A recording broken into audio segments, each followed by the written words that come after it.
Welcome in. McElroy and Cubelic in the morning. 7 a.m. Tuesday, November the 5th. Jocks 94.5. As you all know, today is a very important day in the history of our country. Today will be a historic day. Today is one that a large group of people will come together to make a decision that will impact us for many days, weeks, months to come. A decision that a lot of us are probably not going to agree with, not going to like. But nonetheless, we're going to have to swallow that, understand it, deal with it, but we'll be here with you to talk about it. It will shape the future for our discussions for years to come. As tonight we will get the first ever 12-team college football playoff rankings. Now, you probably thought I was going a different direction with that. Yeah, I was a little tight. Not me. Wow. I knew where you were going. Never a doubt. Nonetheless, as I stated earlier, today is an important day for America. Because today starts something that is a tradition that our country has stood on for years. An important tradition that goes back a decade. Tonight we get Maction. Maction is back. Bowling Green's at Central Michigan. 6:30 on ESPN2. Miami of Ohio is at Ball State. 7 p.m. on ESPN. None of them are above 500. Don't matter. Doesn't. It's a tradition that our country has stood on for 12, 13 years? No. 8, 9 years? Yeah. Max. Give or take. Yeah. Spans 2 decades. Less. So many decisions will be made today, Greg. And in swing states nonetheless. You look at, you got the Rust Belt really in action tonight. I fully anticipate the players taking the field tonight with "I voted" stickers on their jerseys. That's all I want. What if you had an "I voted" sticker on your helmet? On the back of your helmet, you just did an "I voted" sticker. How hilarious would that be? I feel like we've gotten to the point now we have 72 other stickers. But I honestly feel like that would be a hilarious bit if one of those teams decided to say "I voted," just put a big just a big sticker right on the front of the helmet. That would be hilarious. Not too bad. Ryan Williams can get it though. So it's, you want to create a little buzz for your program. That's how you do it. I'm here for marketing thoughts. You're not suggesting that you voted to one direction or the other. That's not a political stance. You're exercising your freedoms as an American. So if you put an "I voted" sticker on your helmet during Maction, does that make you a football guy or a political guy? I want to know. Maybe they're trying to say they voted on the college football playoff rankings. Their vote didn't count, but they at least voted. Oh, sounds familiar. Wow. They threw it in there. I was talking about American Idol. Hey, we also have NFL trade deadline today. We also have pretty big. NBA today. Early? We have NHL today. We have college basketball today. And let me just tell you this quickly, Greg. You want to talk about things, pillars of establishments, historical references, foundations of greatness? Bad box score of the day was built on this time of the year, folks. Whew, I saw some last night. This is where it all started. And I'm just going to tell you right now. I don't even need to tell you. You know what it is. All-timer? You know we got some all-timers tonight. I mean, we got some last night, and we're going to get more tonight. Oh, yeah. Because all of these colleges we've never heard of and these fake all-star teams that obviously have not practiced They're going down by 100 somewhere. A hunch? Somebody's losing by 100. Oh, I synced it. We're going to get them tonight. We're going to talk about them later in the show today. You will be on the telecast for tonight's cablecast for tonight's college football playoff rankings reveal. What are you confident that they're going to get right? Nothing, but I tell you what I'm most. You ask confidence. That's a loaded question. I do think that in time this will work itself out, but there's a massive challenge right now for, I think, the committee to discern the schedules. Like it used to be, and we talked with Mike Elko about this last week, head coach of Texas A&M, and he said, the one thing about the way things were, like it or dislike it, and we never made the playoffs at Texas A&M. We never sniffed the playoffs at Duke. But at least we knew in order to get to the conference championship game, we know that everybody had to play the same teams in order to get there. Like now, the schedules are so different. The schedules are potentially super easy. Missouri is still 6-2, ladies and gentlemen. Like Missouri might very well find themselves in the top 25 this week. And how can you possibly justify that? The schedules are so different. Some are tilted so heavily in favor of another. Georgia might have played the toughest schedule in the country so far, with road trips at Texas and Bama, with another road trip coming up this week at Ole Miss, and Tennessee coming to them here in a couple weeks. It's like insane. So they might not make the SEC title, but it doesn't mean they're not one of the 4 best teams potentially, or 3 best teams, depending on how it all shakes out. It's just their record won't reflect that. And I think if Georgia loses 1 or 2 down the stretch, they might not even get into the playoff, which is insane. So I think they're being able to discern what schedules are what is going to be incredibly problematic. Like Clemson's a good example last week. Hadn't played anybody, beaten everybody to sleep. Hadn't played anybody. Play the first real team and they get smoked. It's just, we're going to see more and more of that. And I think a lot of teams are going to be propped up because their schedule has just been so dang manageable.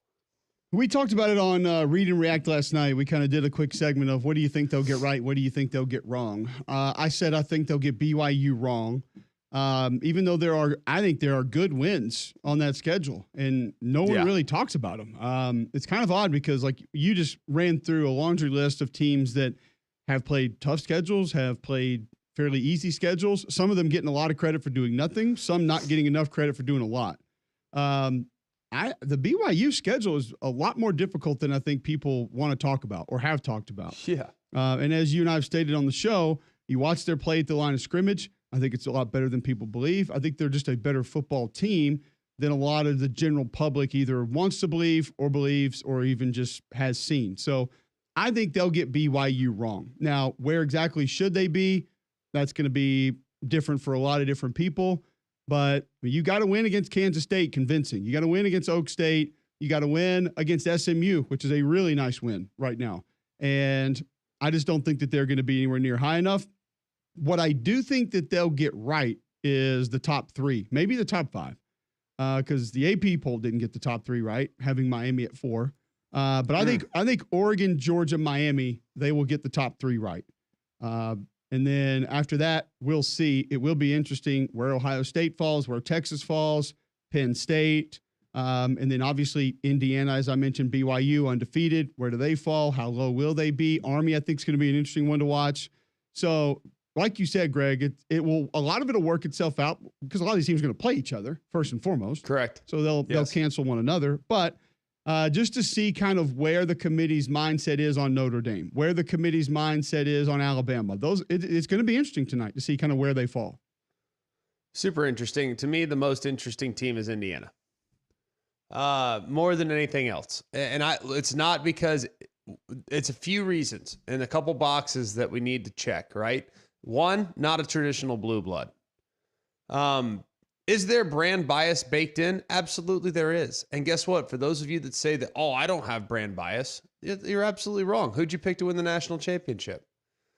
Like Cole and I feel like are about as level-headed as it gets when it comes to evaluation, giving fair, thoughtful reasoning for why we do what we do or why we choose what we choose or how we stack them up, why it's done that way. Like, I feel like you and I do a pretty good job. I'm not trying to pat ourselves on the back, but like, I'm going to call it how we see it. Just is what it is. You might not like it. You might love it. I've never had Indiana sniff in the top 10 in the preseason. Want to know why? Because I've never seen them really do anything of significance. It helps if you are someone that is prognostication business. It helps if you've seen someone navigate that path before, because it allows you to evaluate them and say, yep, we've seen them do it before. They can do it again.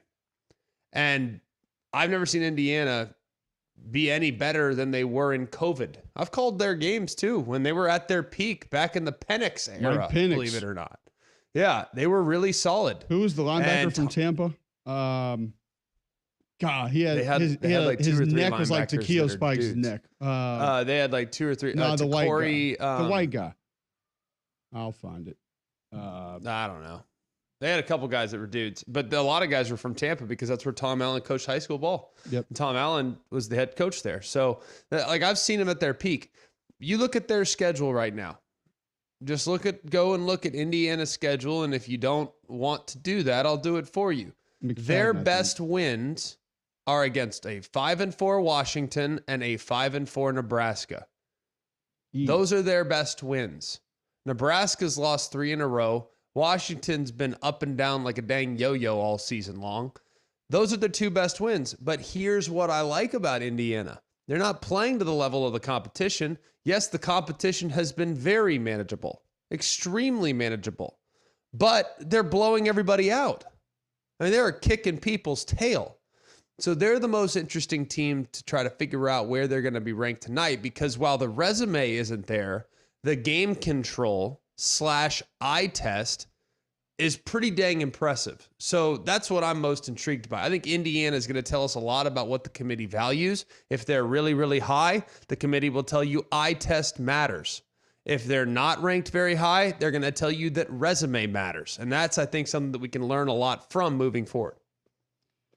I want to hear from the listeners as well. At Mac and Cube, you can tweet into the show, 800-239-9569. Text in 205-834-9450. If you're watching us on YouTube, search Jocks945. Watch live there. You can comment there. Let us know what you're thinking. What do you want to see? What do you want to learn? What interests you most about tonight? Is it just to see where maybe Alabama is, SEC teams are? Is it a Notre Dame, an Army, where they're going to fall in these rankings? Does it matter for you where anybody lands tonight? Because as Greg said, a lot of this will work itself out. But I do think from trying to trying to gauge what the committee thinks about certain teams, I think it's important to kind of see, because last year we worried a lot about 1 through probably 6 or 7. Now we're probably going to need to pay attention down through close to 20. And if not, a couple of teams outside of that, because where they maybe could get based on what they have in front of them, whether that be a conference championship or whether that be in the highest ranked group of 5 teams. So all going to be interesting. We've got Andy Burcham coming up at 8 a.m. We'll talk Auburn's game against Vanderbilt with him. Trey Biddy with us at 9. Future of Arkansas's head coaching position, the rest of the Razorback season. Talk to him about that then. Justin Hokanson going to update us on some news out of Auburn as well at 9:30 today. As we head into the off week, what does he expect for the rest of the season? They're going to go young, play different players. What is it going to look like for Hugh Freeze as he tries to wrap this thing up and finish on a positive note? All of that coming up today and more. We get Bout about it. Take your calls, get to your feedback. A lot to get to today, as we said. It's a huge day today in the world of sports, and that's what we will talk about for the next 2 hours. Train, by the way, wants to talk to you about more than sports. They want to talk to you about your home and making sure your HVAC system is going to work when the weather does finally cool off. I asked my wife when I left the house this morning, is it going to be chilly today? And then I walked out the door and I said, it's actually hot. Yep. So it ain't changing get for ready a couple for days. it. Get a checkup from a trained comfort specialist. When the cold weather does finally hit, you'll have peace of mind. You're protected by America's most reliable and trusted HVAC brand. Find a comfort specialist near you at train.com. And remember, it's hard to stop a train. College football tonight. I believe we have football every day through Thanksgiving, right? Yes. I think the Wednesday before. The Wednesday before Thanksgiving. Yeah. Again, right. Yeah. We're like 25 days into like a 55-day stretch of straight football. It doesn't make sense. There are days where we have multiple games, could easily shift one to Wednesday, but nope, Wednesday. not doing that. Yeah. God, that Wednesday. It just drives me Okay, crazy. we'll have Hoop, which started last night. Are we going to do a segment on Hoop? Yes, it's called Bad Box Score of the Day. Oh, boy. Wow. Got him. We might have multiple triple-digit winners. That's all I'm saying. In Hoop? Got to stay tuned. I told you, this is where Bad Box Score of the Day started. Right here, See, right now. I was still thinking that we would have college football and or high school football and or JUCO football. But if we have triple-digit Hoop winners, I actually was sent 2 high school scores that are incredible, but as we have stated before, outside of our chosen Soldanta Stars, our chosen sons in Alaska, refuse to acknowledge. We try to stay away from high school football. We don't want to do that to those kids. But you know what? They're getting NIL now too. So maybe we should start putting them in Bad Box Score. Wow. Just Bye. saying. Just one down. All right. We'll be back to talk more about the college football playoff rankings and some injury news around college football next on Mac and Cube in the morning.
Welcome back in. McElroy and Cubelic in the morning. Huge day today for everybody. Make sure you get out there and watch the college football playoff ranking show tonight and Maction tonight. Big day. Exercise your right to be a part of college football on a Tuesday night between teams in the MAC, because we will. Bowling Green, Central Michigan, Miami of Ohio, Ball State.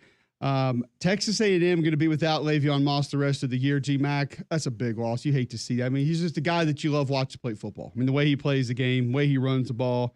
Obviously a tough loss for that football team because they've really begun to lean on the run here the last couple of weeks, and he's been a big part of it. What I don't understand is I know it was right knee. I know that. What I don't know, though, is what is it? I mean, I know it's the rest of the year. I get that. But he was walking around. It was a very odd. It was a really odd injury. And I don't know, man. It just feels like it was something that was strange. Like, it wasn't your typical, ACL. You know what I mean? Like, you can tell you see a knee, like, you know it, right? This one was weird. It was like his leg was kind of sideways. I just hope he's able to make a full recovery as soon as humanly possible. So I was kind of hoping that we'd get the prognosis. We didn't get it, but just hate that he's going to be out for the year, but especially hate not knowing how long it's going to take to recover from the injury.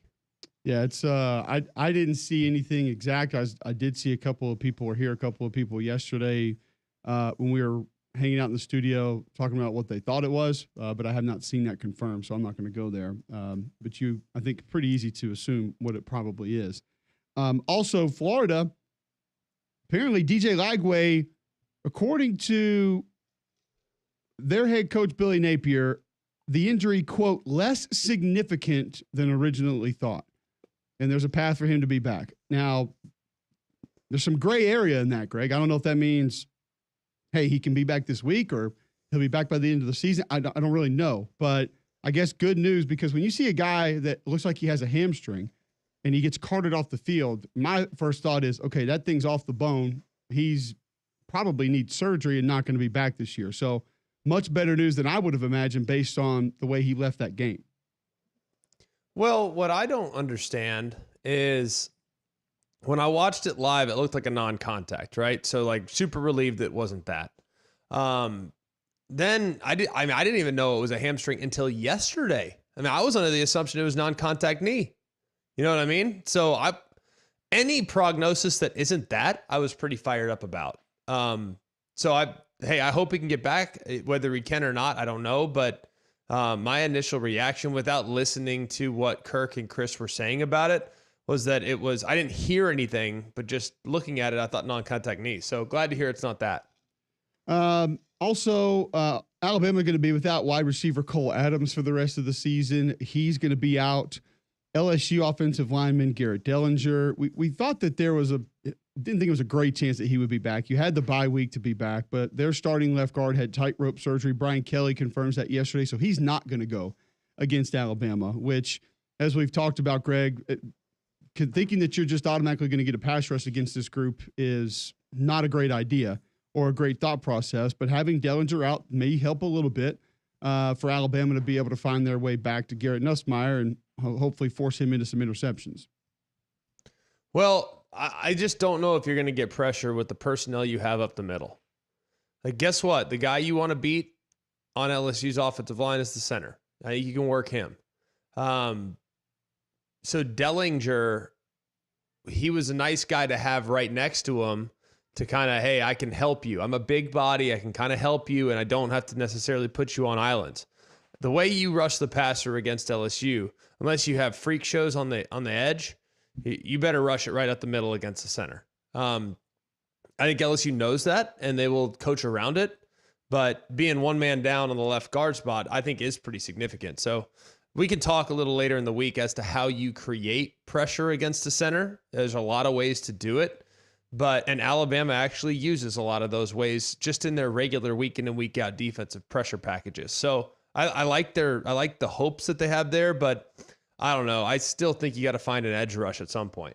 No, you're going to have to find a way to get there. Quindarius Robinson, whoever that is. And again, you're going to have to do it against two pretty good tackles. Right tackle been a little more gettable this year than the left tackle, but it's something that's going to have to take place. And if you think you're going to be able to, I think disguising coverages too is one thing that surprised me.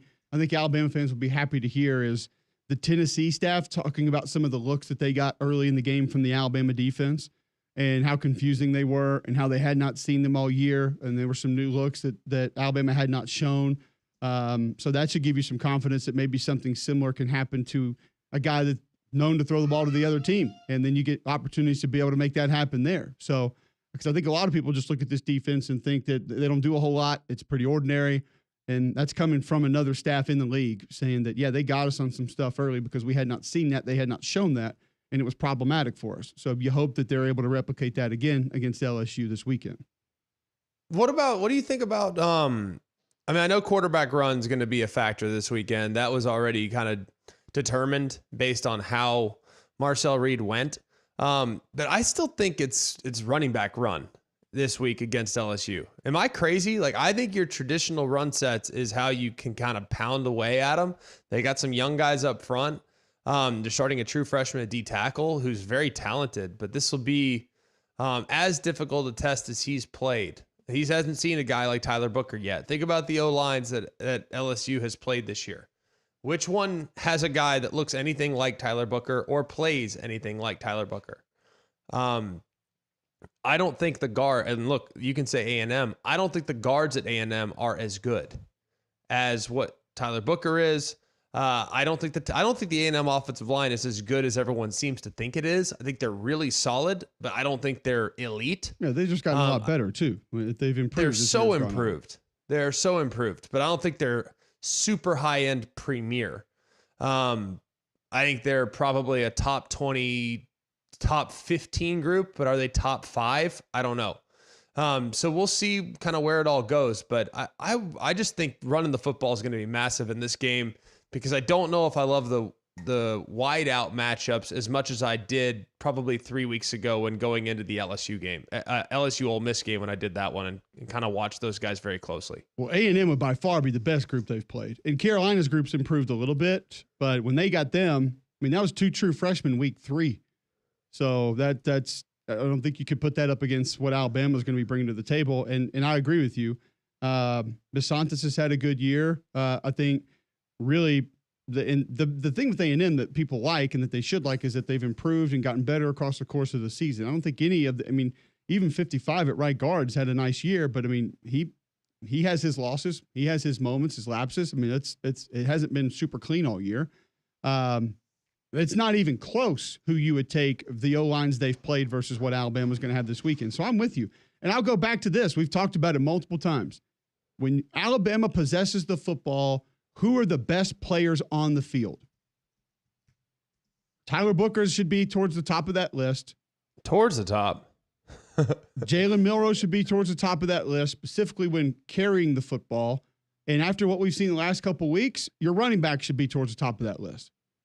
And also, by the way, if we're just talking football players, Robbie Utes should probably be towards the top of that list. C.J. Dupree might be towards the top of that list. So let them be involved as well.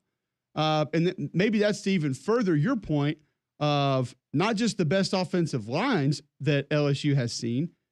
Who have they seen that have been able to bring bigger personnel like that? I mean, A&M's got a couple tight ends that can play. Arkansas tried it, but I mean, Luke Haas is not like your typical banger grinder. Ole Miss's Priestcorn's fine, but I mean, he's not knocking guys off the ball. They haven't seen a lot of 12 and 13 personnel, I would imagine, or at least they can be utilized the way that Alabama's can. So even more reason that I would try to go downhill against this group because I think you could have success doing it. I think that's the play. I also think you need to be a little mindful of just how many snaps your defense is on the field.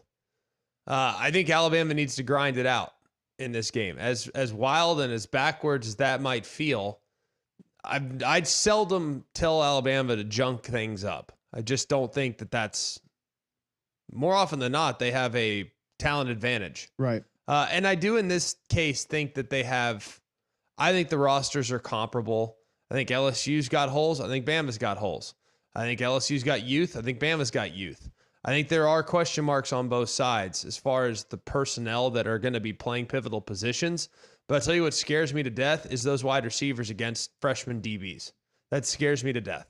Hell, Aaron Anderson, number DBs. 1. Yeah, but I mean, more so the freshman on the perimeter. I'm just saying they should scare you against any DBs. Kyron Lacey's got Alshon Jeffrey qualities. He's not crazy fast. He's not super twitchy, but he's strong as an ox, and he can go up and rebound the ball. And that's a problem when you're working against freshmen. He's a grown man. Aaron Anderson is phenomenal. I love this young man. I think he's excellent and is really a handful in the slot. And if the slot doesn't play well, you got some problems. I got a ton of faith in Devontae and being physical, but I don't have a ton of faith in Devontae covering him if he's in one-on-one regularly. So I think it's going to be a fascinating matchup of cat and mouse because I think Kane Wommack knows we can't leave these guys on islands on the outside. It's if we do, we'll get crushed. Because we're probably not going to be able to create the same type of pass rush that A&M created.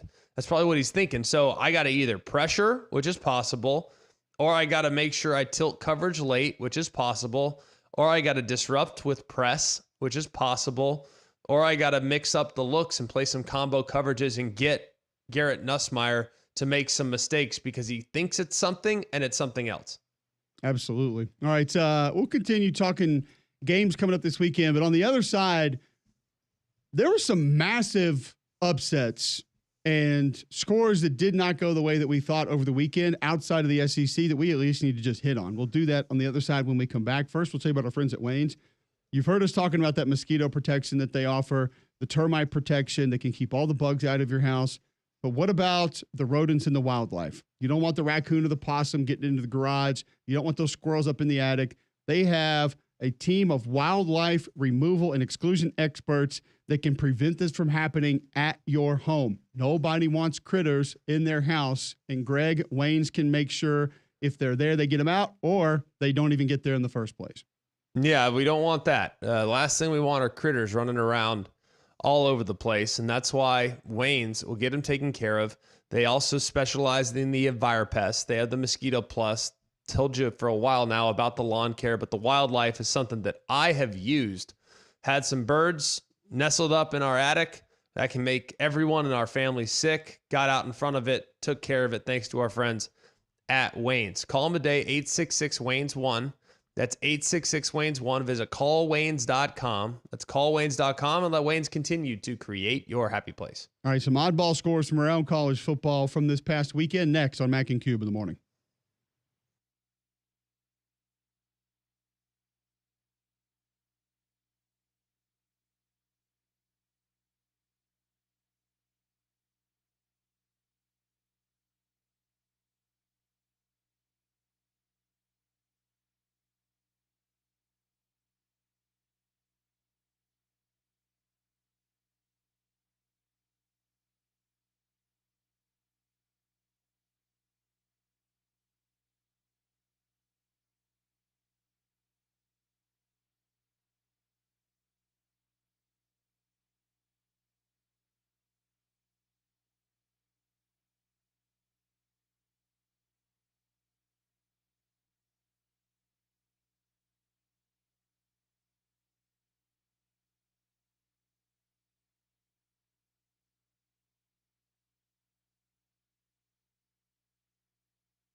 All right, as we hit scores from outside the SEC here in our next segment, just some that you need to know that were notable from over the weekend.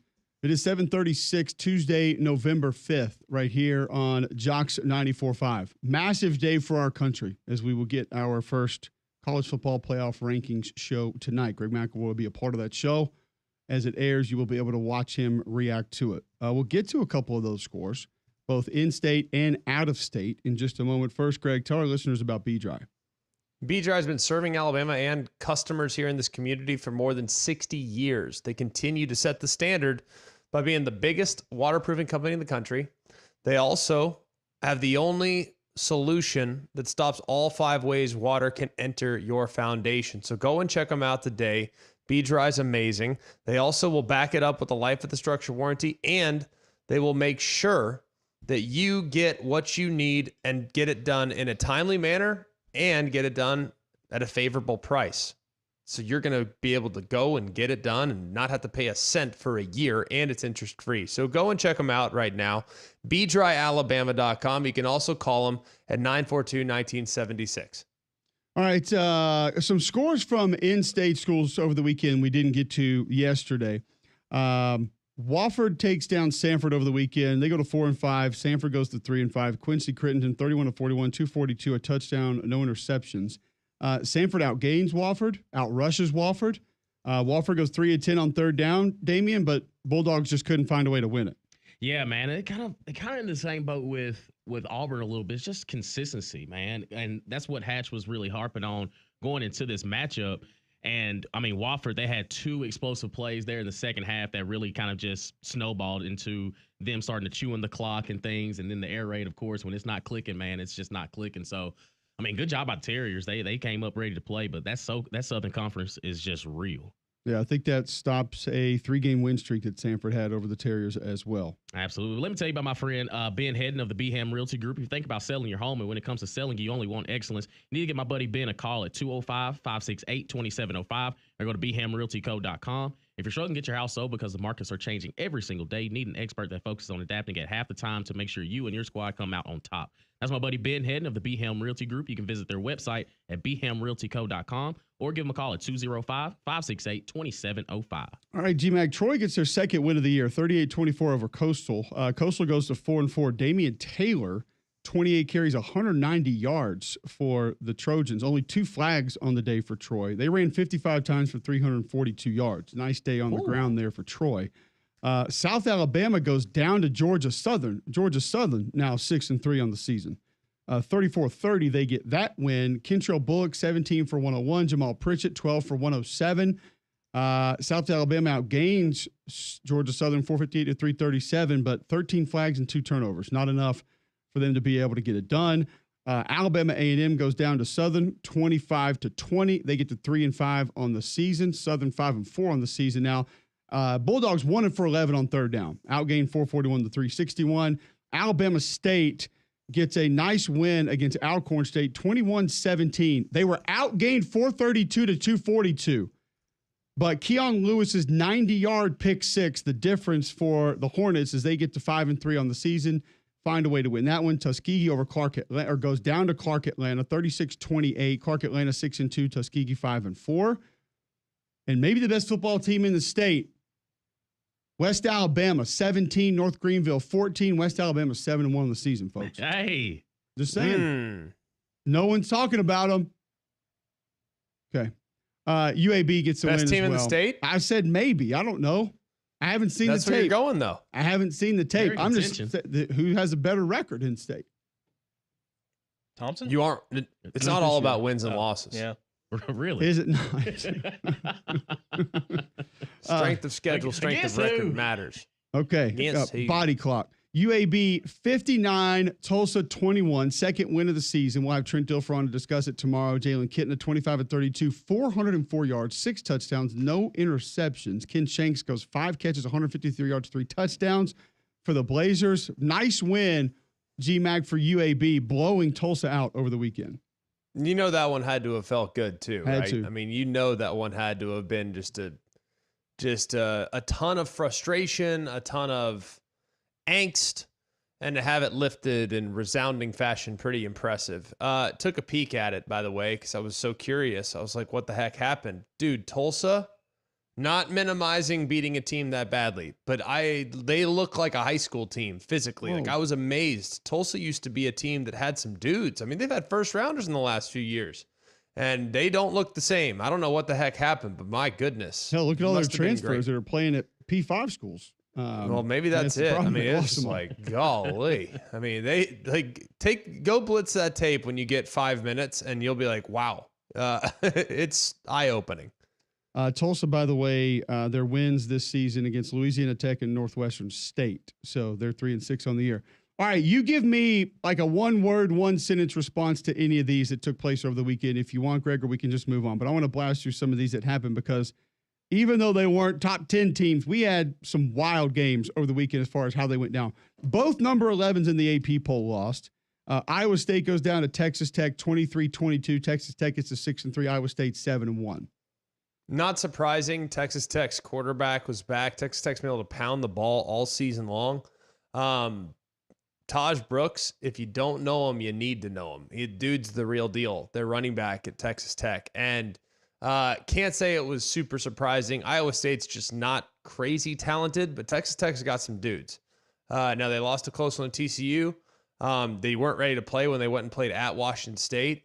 But Texas Tech's a team that you don't really want to mess around with something on the, and they lost their quarterback against Baylor. But they're a 6-3 football team that's a little bit like Iowa State, or a little bit like Louisville. You don't really want to mess around with them. Well, I was going to say, same for Louisville, a team that also has some dudes, and they put it on Clemson 33-21. I wouldn't say it's overly surprising that this win happens.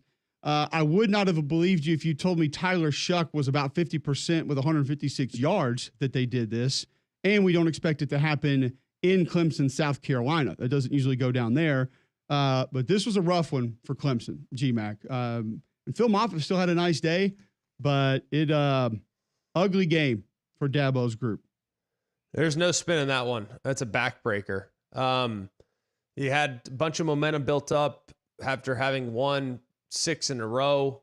You're riding high. You've beaten everybody's tail. Your offense is back. And then you come out of the bye week, and that's what you get playing against a Louisville team that's played 3 of their last 4 on the road. It was a bad performance, man. And one that is going to have a lot of people around Clemson starting to get a little anxious about the future of their program and whether or not they need to start going to the portal because they got pushed around. To see a guy run for 150 on them with a team that doesn't have a great O-line, that doesn't have a great run game in general, that was eye-opening and alarming for sure. Clemson did not record a sack in the game. They outgained Louisville. They outrushed Louisville. Neither team turned the ball over, and you lost 33-21, and that's putting up 14 in the fourth quarter. You still lost that way. So a bad one there. Houston knocks off K-State 24-19. Houston gets to 4-5. So Willie Fritz may be trying to find his way here in the middle of the season. K-State goes to 7-2. Pitt goes down to SMU 48-25. I don't know if I would have expected it to be like that, Greg. But Rhett Lashley and the Mustangs get to 8-1 with a really nice win against a top 25 team. Not a crazy surprising outcome. I thought SMU would win the game comfortably. Part of the reason why is because I looked at SMU the week before, and for them to win when having one of, if not the worst offensive performances I've ever seen, certainly one of them, and for them to still win is pretty dang remarkable. So you got the sense that they were able to have it kind of beat into their head the week before after turning it over 6 times against Duke, -6 in the turnover margin, only the second team to ever do it. Eli Holstein's been fine this year for Pitt. He really has, but he hasn't been great. There's been a lot of things that he's gotten away with. He ended up getting sacked 3 times, threw an interception. Yarnell gave him a bit of a spark, but it was late in the game. At that time, the game was kind of out of reach. And I'm telling you, man, this quarterback for SMU is the real deal. Kevin Jennings is no joke. He's rock solid, played another nice game. And Rashard Smith is probably one of the best backs you need to know about. So Pitt just doesn't, they don't have the horses like they did. Unless they turn you over, they're going to have a hard time. But that was one of the big questions. This point in the year, could SMU keep doing it? We knew they'd be great early, and they'd be flashy, and they'd have some skill. but this late in the year, will they still be able to hold up? And they are. A couple others. Minnesota takes down Illinois. Both those teams now 6-3, 25-17. UTSA takes out Memphis 44-36. Memphis goes to 7-2. UTSA 4-5. Nebraska. That's a huge one, by the way. I know that one's it's a bit of a walkover, but I'm just remember out of time, you have but you have to win your conference to get to the playoff. Well, now Army is in the best chance out of the American, but they might play a 2-loss team potentially because Navy lost as well. Boise's in the best shot, but if Boise loses in the Mountain West Championship game, then who knows what's going to happen? It might open the door for Louisiana, so things could get really chaotic here pretty soon for the G5. Oddly enough, there's a Mountain West team that may be helping Texas out a little bit. A lot of people don't know Colorado State sitting there 6-3 could get to the conference championship game and win it, and that would help the Longhorns if they need it. If they need it, we don't even know.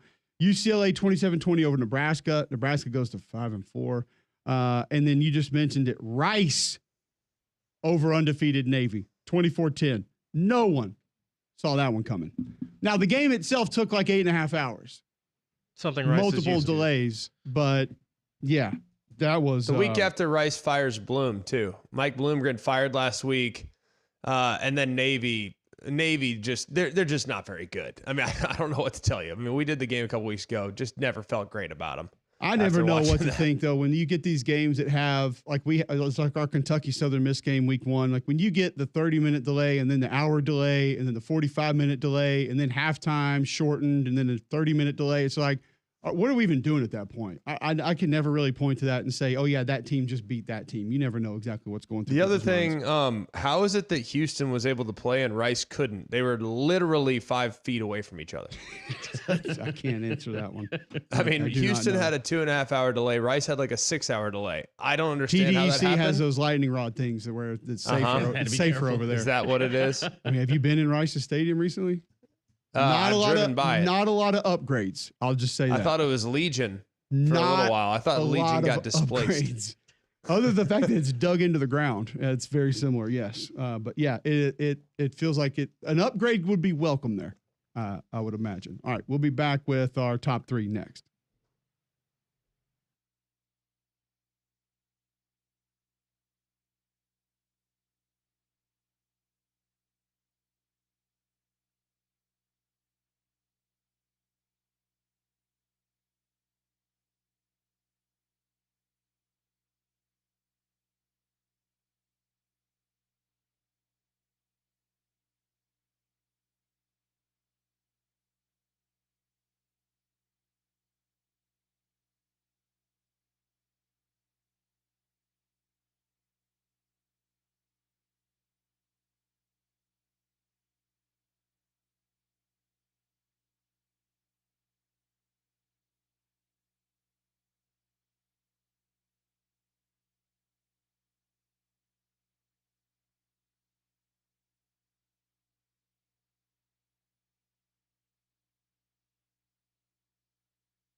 You should have saved this for Bad Box Score of the Day segment.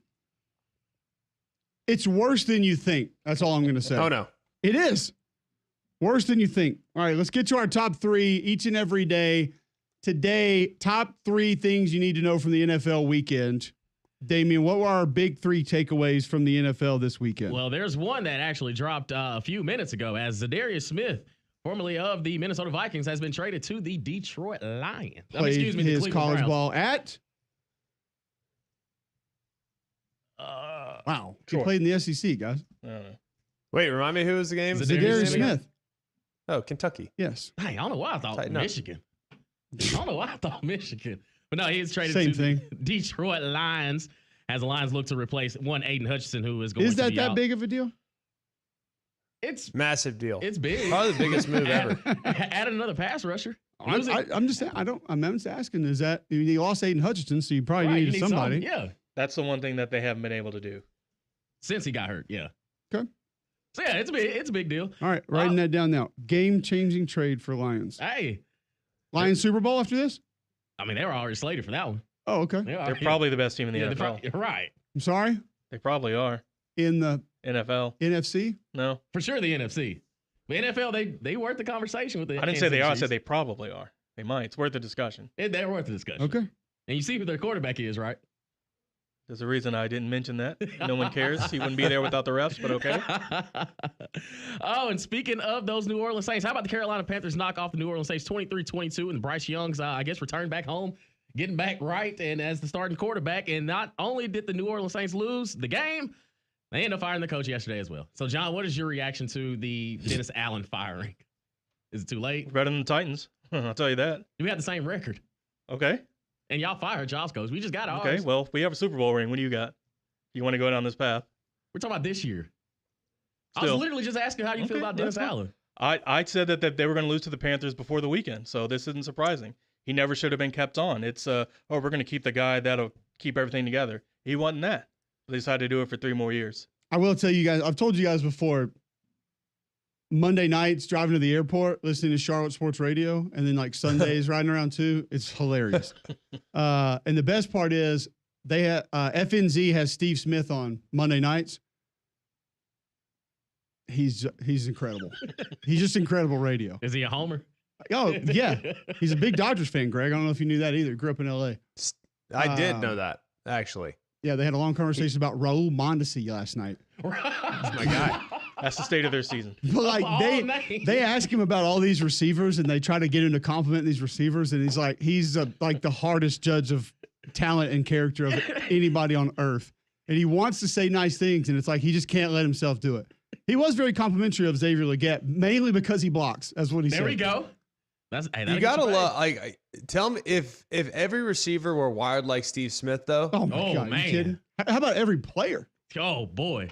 That dude was. You want to talk about loving ball and like loving to compete? Just there's few better. Freaking killer. There'll be a few 15 Just an yarders, alpha dog. but they're warranted. You take them. Exactly. They're effort penalties. We'll take those. And the number one takeaway, the Kansas City Chiefs continue to win as they take the Tampa Bay Buccaneers into overtime. And once you give Patrick Mahomes the ball in overtime, bad things happen, or good things happen for the Kansas City Chiefs as they knock off the Tampa Bay Bucks 30-24. Patrick Mahomes 34 for 44, 291, and 3 tutties. Travis Kelce with his girlfriend there in the stands. 14 catches, 100 yards, and then Kareem Hunt circles back, 27 carries, 106 yards, and a touchdown. Greg, do we need to spend a little more time talking about how well Baker's playing? Baker's been great since he Leads the league arrived in in passing Tampa. touchdowns. I don't think anybody's talking about it, though. Like, I don't know if it's because they're 4-5 or I don't know if people just don't care, but like It's because it's Tampa. yeah, I think people just kind of threw him out and said, okay, well, he didn't work in Cleveland, so he's not a good quarterback, but like he's played really well this year. Heck yeah, he has. He's been great, dude. I mean, he's been everything you could possibly want in a guy that's, trying to revitalize his career. Was that a statement game for Kelce last night? 14 catches? It's the best one Is he he had. back? How you feel about that? He hit the gym for once? Turn back the fantasy clock. game because of him. Oh, there you go.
All right, welcome back in.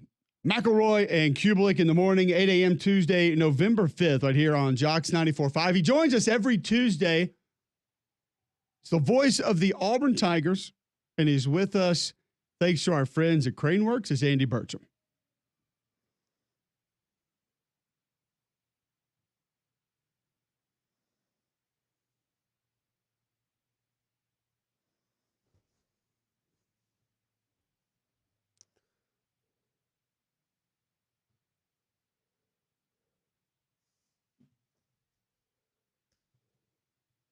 Andy, always great to have you in on a Tuesday. I will give you the option. If you would like, it is up to you to completely turn the page and discuss Wednesday's basketball game for the Auburn Tigers and completely blow past the Vanderbilt game, or we can review that and then discuss basketball. I think we probably need to do both, Cole. And just up front, I mean, last Saturday was a disappointment for Auburn in the loss to Vanderbilt. Credit Vanderbilt, credit Diego Pavia found a way to beat Auburn for a second straight year. And Auburn had its chances, as it has in just about every loss this season. And boy, in the second half really struggled from an offensive consistency standpoint. I thought the defense played well enough for Auburn to win the game. Did a good job, I thought, containing Diego Pavia, but the offense just was not clicking. It was not consistent in its run game or its pass game on Saturday. And when we talked last week about time of possession and how important that was in this game, and until Vanderbilt's lone touchdown drive in the second half, I thought Auburn had done a nice job with regard to controlling the clock. As a matter of fact, had the lead in time of possession. But when Vanderbilt absolutely had to not only drive for a touchdown, but drive for a touchdown and control the clock, it did just that. And Auburn made some mistakes defensively with a couple penalties that kept the drive alive, made a big penalty on the field goal that would have kept it a one-score game. And Vanderbilt took advantage of that and won the game. And I think Auburn still has lots of questions in this off week now as it gets ready for the final three games of the season. How would you assess? Because the offense, to me, I just can't quite figure it out. There's some moments where I'm like, okay, let's go. And there's other moments where you're like, what the heck are they doing? Why are they doing that? Yeah. You know, sometimes they feel like they try to get a little creative, maybe a little cute when they don't need to. I'm just curious. I mean, is it salvageable this season? Because I think there's a lot of good on the tape. There's a lot of good, but there's also a lot that leaves me scratching my head. So I'm not one to punt just yet. Like, do I think a bowl game's likely? Probably not. I think that goes without saying, but I still feel like there's momentum that can be created in the final weeks of the season to set them up for 2025. Good question, and I don't know if I have I don't have an answer for you right now, Greg, because what we've seen has been inconsistent from an offensive standpoint. We saw a Kentucky game where Auburn did bring consistency out of and momentum out of, and then we saw what happened this past Saturday against Vanderbilt, and you're kind of scratching your head again.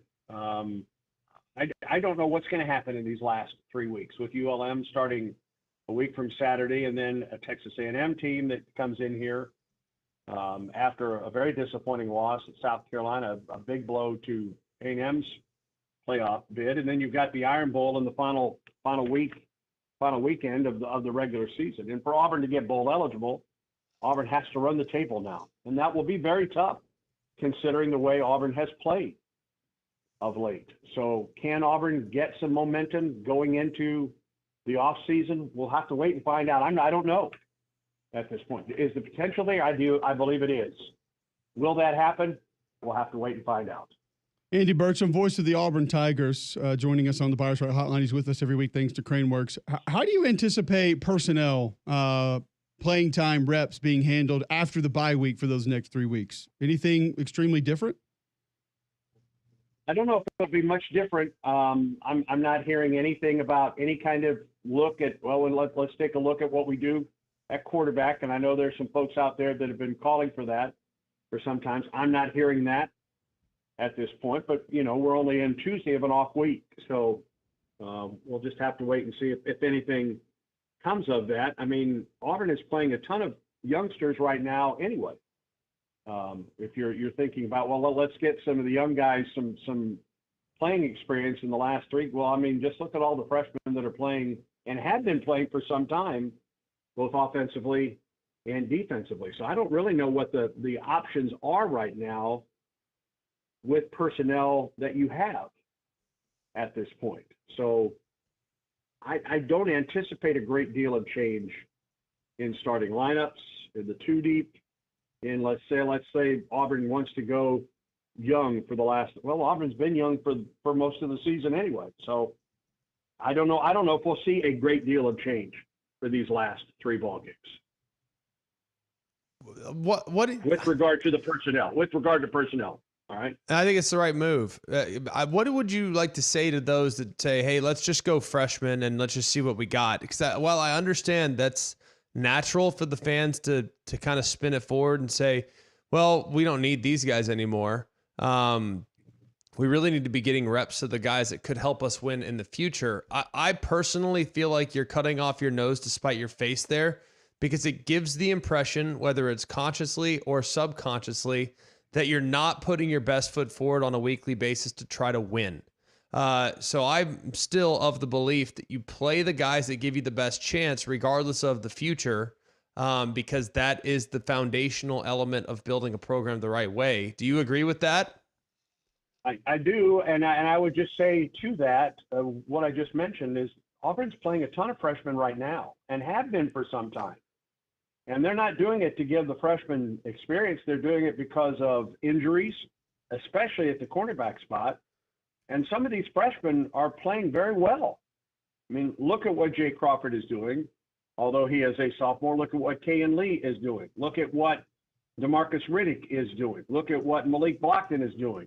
Look at what Keldrick Falk is doing as a sophomore. I mean, these youngsters are getting incredibly important minutes right now, and they're just freshmen and sophomores. Listen, let's be honest. There's only one area right now, I think, where Auburn could look to make a change. And I'm not advocating for that, and I'm not saying I'm hearing anything about that. There's only one spot where freshmen and youngsters aren't playing right now anyway, and that's the quarterback spot. And I just don't think they're going to make a spot. I don't think you make a change at this point. Now, I know there's a lot of folks that are want to see a change at quarterback, but let's be honest, that's the only spot right now where Auburn isn't playing freshmen already anyway at this point. And again, I'm hearing nothing that there's any kind of change coming at the quarterback spot, in spite of what some folks believe. Andy Burcham, voice of the Auburn Tigers, with us every Tuesday, thanks to Craneworks. Andy, let's flip the page. Talk Auburn basketball, Bruce Pearl's team.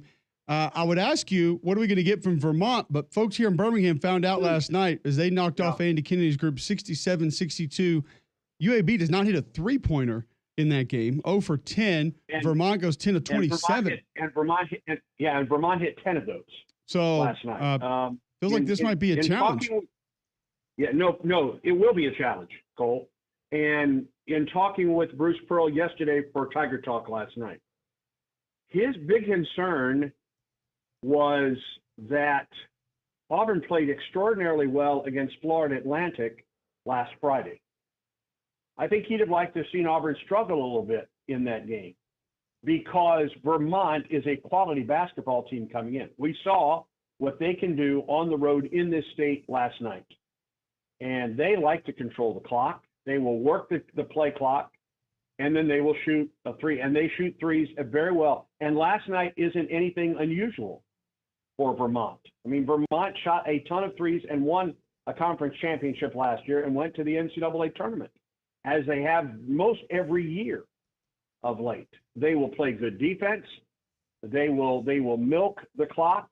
They will try to take the air out of the ball here Friday night, and they're not worried at all about coming to Auburn and playing in front of the Jungle and the Neville Arena tomorrow night here in Auburn. So they certainly have the attention of this coaching staff. That's for certain. And then Auburn, of course, follows that up by playing the number 4 team in the country on Saturday night in Houston in a neutral site game in Houston. So the start of this season, the home game against Vermont tomorrow night, and then a late night game, an 8:30 start in Houston on Saturday, as tough an opening week of Auburn basketball as I can remember. Andy, we always appreciate the time. We'll recap those both next week when we visit with you. We know each and every week you're brought to us by Craneworks. And RentalWorks is a full line, or has a full line of rental equipment for any of your machinery needs. They offer operators for every type of equipment as well. They can supply the equipment you need, plus the man to do the job. Go to craneworks.com for a quote in Birmingham, Nashville, Mobile, and in Huntsville. Cole, you're in Columbia this week, is that right? Columbia, Missouri. Yes, sir. How about you, Greg? I'm going to be in Oxford, Mississippi. I keep wanting to say Athens. I don't know why I keep thinking to myself I'm going to Athens. I'm going to Bristol today, so like I'm kind of taking it one day at a time right now, Andy. So next event, Bristol. Event after that, Oxford. You guys have a great trip, great calls this week, and we'll talk again next week, guys. Have a great one. You too. See you, Thanks, bud. Andy. Andy Burcham, Take care. voice of the Bye-bye. Auburn Tigers, has the week off for football, but obviously has a couple basketball games that he's going to call. He mentioned UAB last night. The men go down to Vermont. They'll be at Auburn tomorrow night, 7 o'clock on ESPN Plus. 67-62. Yoxel Lindenborg, 22-15, but UAB goes 0 for 10 from behind the three-point line. Vermont hits 10 three-pointers in the game, and they get the win last night. Alabama took out UNC Asheville 110-54 last night. Jacksonville State, we're kind of starting here. This is like a little appetizer for bad box score of the day. Jacksonville State knocked off LaGrange 112-48 last night. That doesn't qualify for bad box score of the day. That just doesn't so you qualify. know, that's not in Triple there. up doesn't qualify. Samford over Mississippi College 100-58, not in there. That's not one. Not going to be there. UNA knocked off Air Force 73-57. The UAB women knocked off West Alabama 78-47 last night as well. So that's a little precursor for an idea of what you will get later in the show with the bad box score of the day, which will be extended and will be magnificent in all its glory today on Mac and Cube in the morning. Before we go to break, though, G-Mac, tell our listeners about Bromberg's. Bromberg's have been serving this community for nearly 200 years. Since 1836, they have made sure to provide your family with that one-of-a-kind experience where you can go and walk in one of their locations and feel great about what you're getting. You're getting high-quality jewelry, high-quality watches, giftware that is one of a kind, and you're also going to receive the best in customer service. They have that special one-of-a-kind piece for you. They have a master jeweler on staff, and they can get you something that will last a lifetime and, in many cases, last multiple lifetimes. So go and check them out, one of their 2 locations in Mountain Brook Village in the Summit, or you can go online at brombergs.com. All right, when we come back, more college football from over the weekend that we haven't had a chance to discuss. A big one in the Big Ten we haven't broken down. We'll do that right after this on Mac and Cube in the morning.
All right, welcome back in. McElroy and Cubelic in the morning.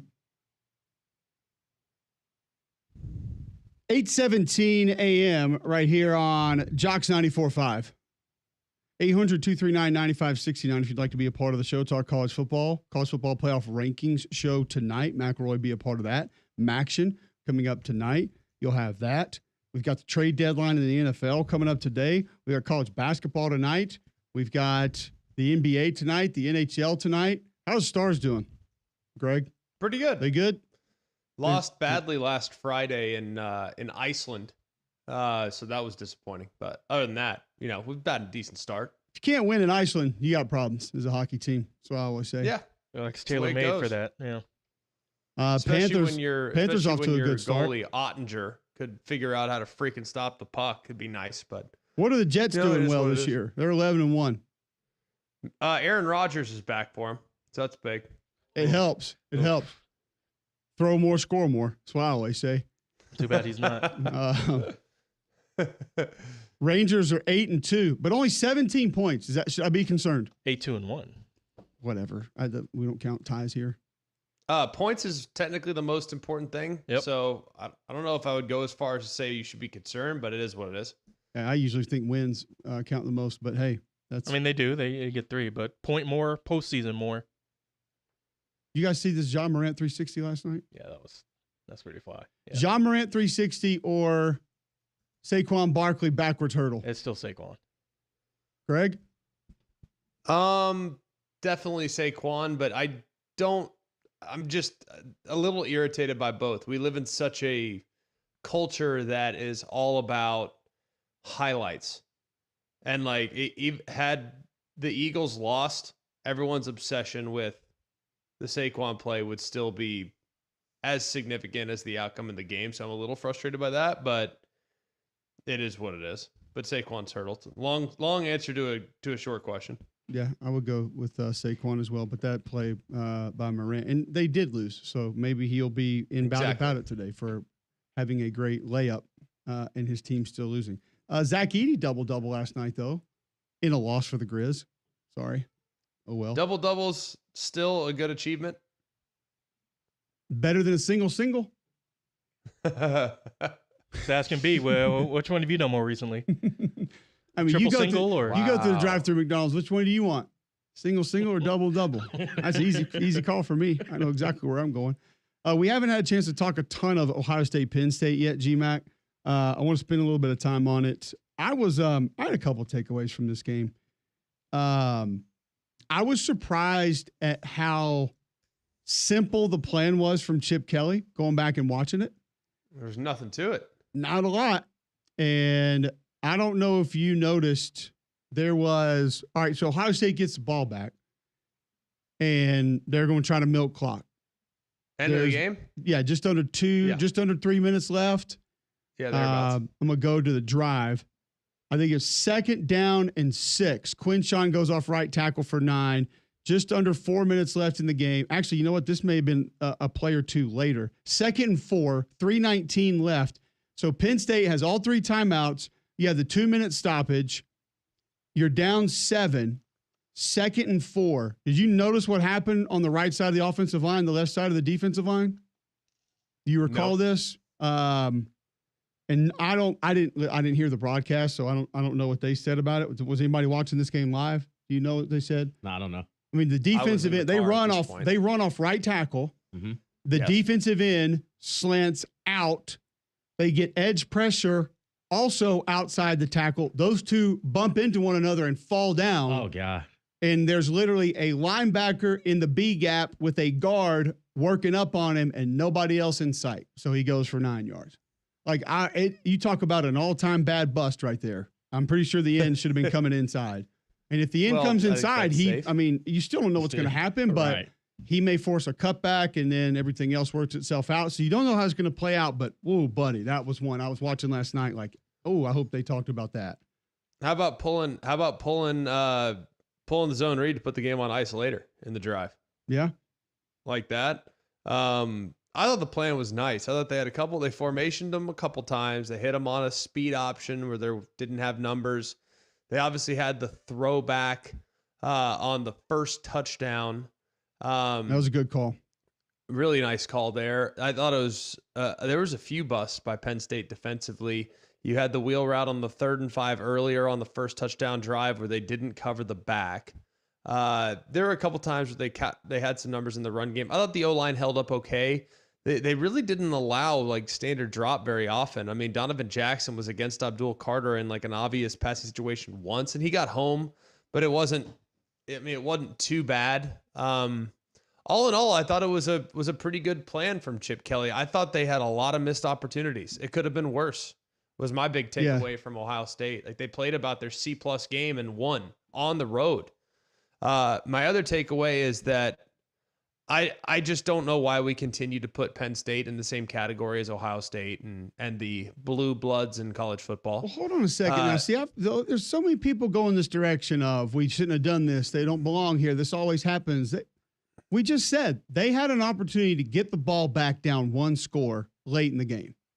It's not like they got. They also run. had an opportunity up 10 to get off the field on 3rd and 11, and they didn't because they had a defensive back step over the ball carrier who he tackled, which led to a 15-yard unsportsmanlike penalty, and then they go and get it done. They also didn't read the end man line of scrimmage not once but twice on the goal line. Both would have been a walk-in touchdown. I didn't have a problem with the play calls. I had a problem with the execution. They also didn't have a single receiver open all day. I mean, they were Velcro, Ohio State's defensive backs that, by the way, got torched 3 weeks ago. So I just don't think the personnel, if you didn't get this version of Ohio State, I think this version of Ohio State's very human. If you can't get this one at home, you got problems, man. Like you are capped as a program, and that is of concern. That's my thing. All right, I got a couple other for you in this game that I want to talk about. This is a weird one. Oh boy. Watching the film, were you surprised at the speed of the game? I'm just going to leave it there and see what you say and how you respond to it. Just your response. Or lack thereof. If that's what you saw, that's what you explain. Yeah, I don't see very many people with juice I was blown away how slow the majority of the players on that field looked. And I kept thinking to myself, okay, had they not cut the grass? Did it rain? I mean, I'm just being honest, like Quinshawn can go, Travion can go. Abdul Carter can, I mean, he's got twitch, he can go. But but there weren't many other guys that wowed you with just how they moved. No, number 4 for Ohio State can run, the receiver. I think there's a linebacker or two for Ohio State. Yeah, Jeremiah Smith he's got some juice. He can get it. Correct. Like even like Singleton didn't look like. No, Singleton and Allen. But here's the thing about Singleton. If there's a hole there, you're cooking. If he has to be patient or create or set up a block or whatever, you're not getting much there. Like that's just been the way he's been for a while now. Okay, so you and I saw that one in very, very similar fashion. I don't know how it looks. I'm underwhelmed across the board with the athleticism that I've seen in the Big Ten outside of a couple of Oregon receivers, Oregon's back, Ohio State's running back tandem, number 4 for Ohio State, Jeremiah Smith. There are not many guys with juice in the Big Ten right now. No. I don't know why that is, but it's very different. So that one probably not going to go down as a hot take. This next one probably will. Oh, boy. Damien's going to hate this take. Okay. I'm going to go ahead and let you know right now. A lot of other people are not going to like this, but I'm just going to throw it out there. And I'm not definitively saying that he is or should be considered the. But is it time when we are having the discussion of best football players in the country to bring Tyler Warren into that talk? Because I see this kid as the best receiver on Penn State's team, the best blocker on Penn State's team. he might be the second best quarterback on Penn State's team and plays about as hard as anybody on either team that I watched on film the other day. I mean, I'm not saying that he's as fast or as athletic or he can break away as much, but when you're talking about guys who do a lot of different things well, he has to be discussed as one of the best players in college football right now. Hot take or no? I don't think so. Well, I don't think so. After that play he made against USC, that's what solidified it for me. Like, oh yeah, he a dog. It's just he plays tight end. He caught 17 balls in one game. Right. I mean, like, yeah, let's not act like he's about it. There are some numbers that go up occasionally. Greg? I think he's a phenomenal football player. What I'm trying to figure out is why did they not try more with him down the field in that game? I would have left him outside, and if you'd single cover me, I'm throwing it Lob there. it. Like they used to do with Gronk. Yes. Like Gronk would play the wide side X where he would just be into the boundary and they'd have 3 receivers to the field. And if you got single coverage, you're throwing to Gronk. Basically that AFC championship game where Romo's like, single, they're probably throwing the fade to him.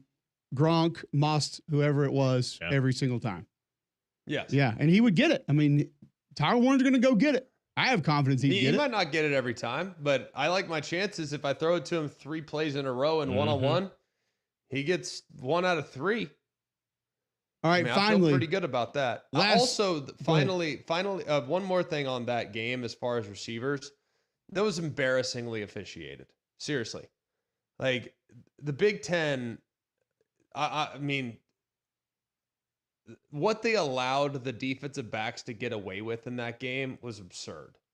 And I know I'm looking at it from a quarterback's perspective, perhaps, but maybe I just actually want to be somewhat entertained when watching a game. And I mean, there were 3 or 4 egregious pass interference penalties that were ignored. I mean, this is not 1967. Like, throw the flag. When a guy arrives, I'm not kidding, a half second early before the ball arrives, like, you got to throw the flag. I'm all for being physical within 5 yards of the line of scrimmage. Tackle them there if you can. I'm fine with that. But when the ball is en route to the wide receiver and the DB arrives at least a half count early, you have to throw the flag. And I counted at least 4 where Ohio State and 1 where Penn State got away with some egregious PIs that game. Okay. Finally, my last takeaway from this game. Remember we had the conversation yesterday about, are we doing too much on offense? Mm-hmm. Are we outthinking ourselves on offense? Are we, I don't know if I can say trick in the next word, ourselves on, can I say that? Yeah. I'm not going to say it. I get what you're saying. Yeah, like the rookie in the NBA, like Grady Dick. Are we doing that to ourselves a little bit too much right now? This epitomized that in this game. Because I felt like none of the hocus pocus worked. Like none of the snake oil really worked. None of the shenanigans really worked. It looked really cool. Oh, they've got 7 guys out on the right hash. Yay. Sack. No, they hit a jet sweep. Oh, it's a 7-person I formation. Woo. 2-yard gain. I think they converted 1 3rd or 4th down, whatever it was, like with one of these, wonky transformer Rubik's Cube formations, whatever the hell you want to call it. Like, okay, so every now and then, like, did you have to do it 8 times? And I think that's like, I wondered why. What did you think about Jets? What did you think about, I mean, I understand like when you have all the linemen like doing spin moves and like going out to like, I mean, doing a swinging gate. Like I'm with you there, but what'd you think about, some of the direct snap stuff to Tyler Warren? No, I mean, some of that I guess would be considered tricky. Some of it. I'm just thinking more formationally. Right. I mean, hell, I just want to get the ball in his hands, so I don't mind that. But some of the formation stuff, and it's once or twice I get it, but it's almost like it was. And so what I thought about, Greg, when I saw it all was how much practice time are you spending on all this to run 4 or 5 times in a game of this magnitude? That's a lot of practice time. That's a lot of practice reps for 5 plays, 6 plays in a game that means this much. That's the only thing I could keep thinking about. And you can say, oh, they've been in since the spring. Okay. You still got to work them. If you're going to run them in that game, in that setting, you better be repping them. Now, I know some teams close to us that don't do that. But, I would hope if you're going to run stuff that wonky, you're at least repping it. And that's taken away from the other stuff that you probably need to make a living on. That was my thought when I saw it. So I just thought it was a little bit too, smoke and mirror, ha ha, wee, look at us, merry-go-round, fun time, playground, whatever. Sorry. That was my I just don't takeaway. know why there wasn't, you clearly weren't getting separation in the passing game. You know what gets separation in the passing game? Building bunches with motion, building stacks with motion, doing rubs and picks and things like that. Why didn't they do any of that?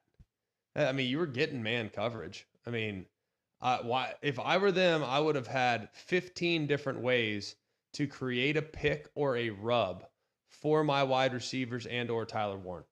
I would have done it every single snap. And it's great that you can motion linemen from one place to another. I don't have a problem, by the way. A lot of people freaking out about the O lineman going in motion.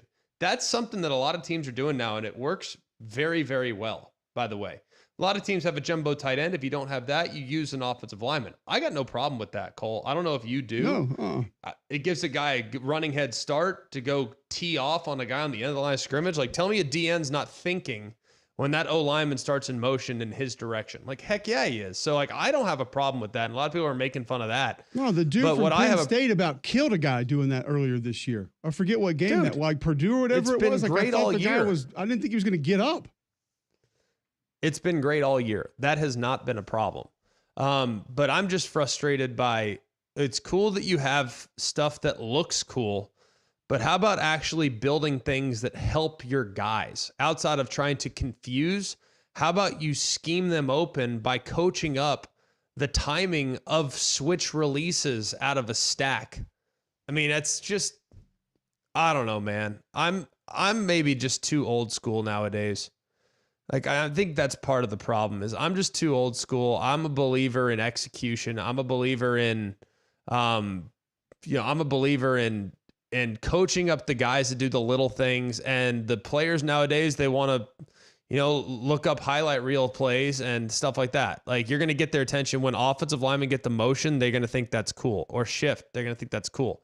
I want to do the little things, right, where they switch release and I get a little natural pick. And I just don't see that as much as I should. Yeah, no, it's totally fair. Places that win, I do. I can tell you that much. The places that win, I see him do that. I saw Mike Denbrock do it a lot last year at LSU, and he had Malik Neighbors.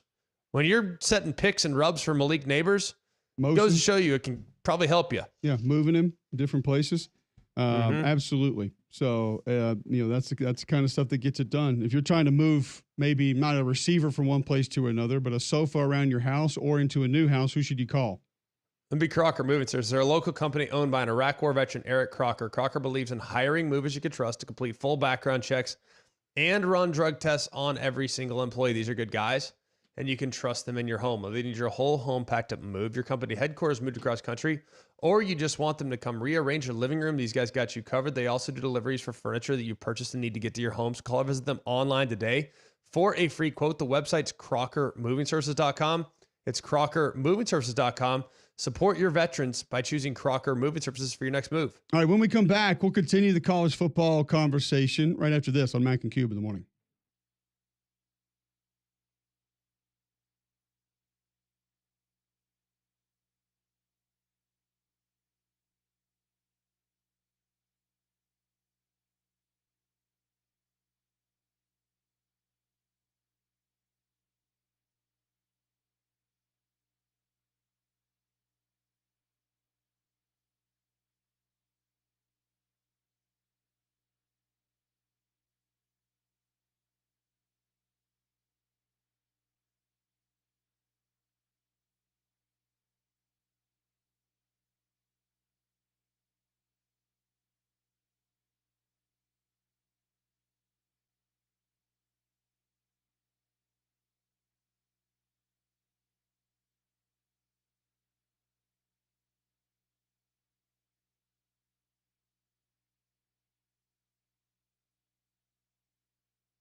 All right, welcome back in. McElroy and Cubelic in the morning.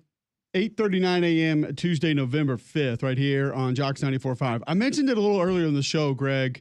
Alabama wide receiver Cole Adams going to be out for the year. What kind of a loss is this moving forward for the Crimson Tide? I mean, I think it's pretty significant. I don't know about you. How you feel about it? Well, I mean, you've been beat up at that position. You need depth at that position. He's stepped up at times when you've needed him to make a couple of big plays. He's helped you on special teams. So, yeah, in a season in which we've seen injuries mean more than maybe ever, and we know that there could be a lot of games left, I think it's a pretty significant injury. Absolutely. Yeah. No, I'm with you. Same page. I mean, to me, I think any injury right now, probably more so than just about, any year in previous years, any injury just hurts a little more, especially when it's a nice security blanket, right? Like Cole Adams is rock solid. Big fan of what he could become in this offense. He's got a good feel for where they're at. I think he knows how to create sudden separation. I think he is a sudden player. I think he does a nice job with some of his route running stuff. I also think too, like you said, it's pretty impactful on special teams, and you're going to just continue to get younger and younger on special teams. And man, when the margins get slim, you can lose games in that phase pretty easily. I don't think there's any doubt. So it's one that is obviously going to hurt Alabama this weekend and then beyond. Garrett Dellinger, LSU offensive lineman, starting left guard. He is not going to be back for the Alabama game. Also, GMAC, there is some quarterback news around college football, and it's at Southern California, where a new quarterback starter has been announced. Jaden Mayava will be the starter in 2 weeks against Nebraska. How does that change your opinion of what the Trojans may be going up against the Cornhuskers? Sounds a little desperate, doesn't it? I mean, when you watch Miller Moss, were you thinking that Miller Moss wasn't a very good player? Yeah, I didn't watch USC very often and say that's the problem. No, very, very rarely. But sounds like they want to add the run element a little bit to their arsenal. I mean, because I look at Miller Moss, and I feel like Miller Moss has had a solid season. I mean, I think he's got some good weapons. I think he's just got a pretty decent feel.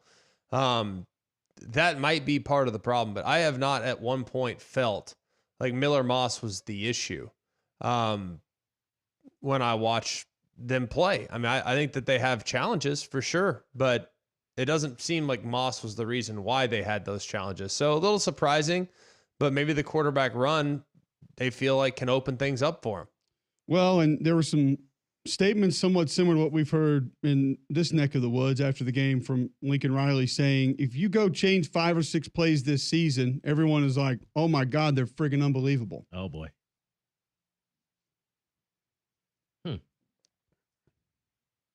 And felt like I've heard that one before. I don't. What's wrong with that? I think the main thing that I would say is wrong with it is that you could also reverse that game and say, if you change 5 or 6 other plays, people would say, oh my God, that's the friggin' worst USC team we've ever seen. Perhaps. Because the LSU game was tight. Mm-hmm. Wisconsin was in it for a minute. So I'll play that the other way, and you're talking about an all-time bad USC team. So that's why you can't play that game. That's why you can't go to the podium after games and complain about flags or complain about what ifs or complain about breaks or complain about things that could have or should have or you wanted to happen or if they happen. Because if they were to happen, you make them happen. Either your player or your call or whatever that is. You make that happen. Players make plays. Coaches put players in position to make plays. Coaches find situations to allow players to do things to go win games. Not sit there after game and say, man, that would have been cool. Man, I wish I had that. Man, if that would have happened. That accomplishes nothing. Not a damn thing. Zero.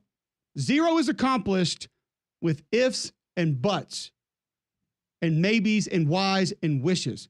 There are no wishes in football. None. Not one time in my life when I played football did I say, boy, I wish this could happen. I wish I would have done that. Definitely said that, but not sure it mattered.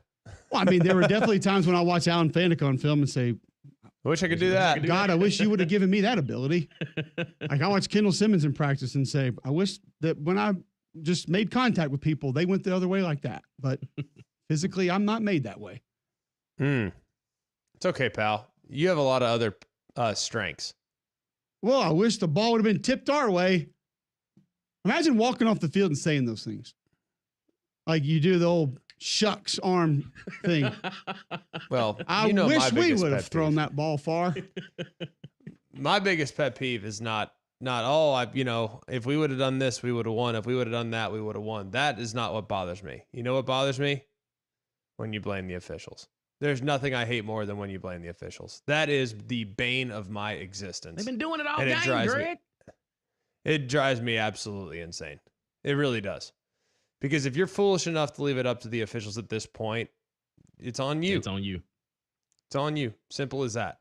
And you need to make sure that you have enough of a margin for error that the officials don't decide the game. Like I don't care about the ifs and buts, but when you start coming in and complaining about officiating, and if the official would have done this, we would have done that. If the official would have done this, we would have had this.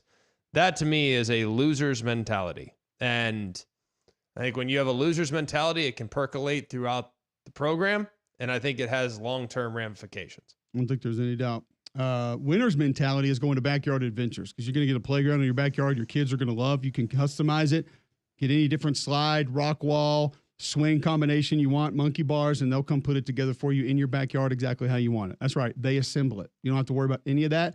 They put one together in my backyard. We're actually on our second backyard adventures playground in my backyard.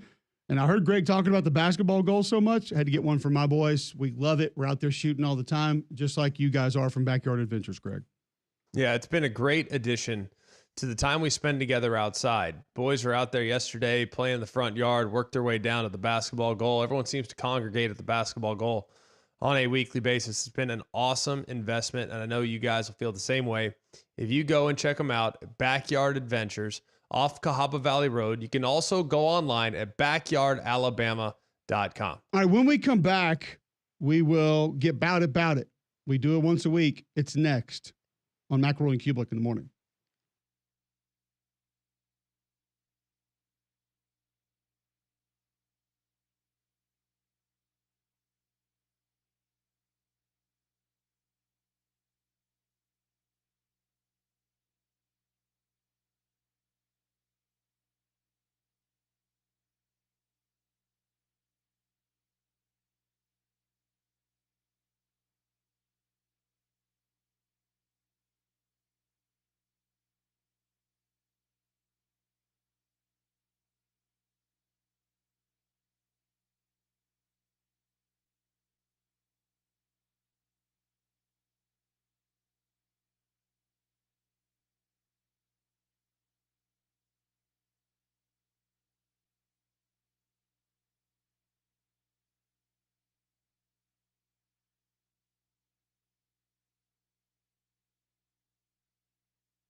All right, welcome back in. McElroy and Cubelic in the morning.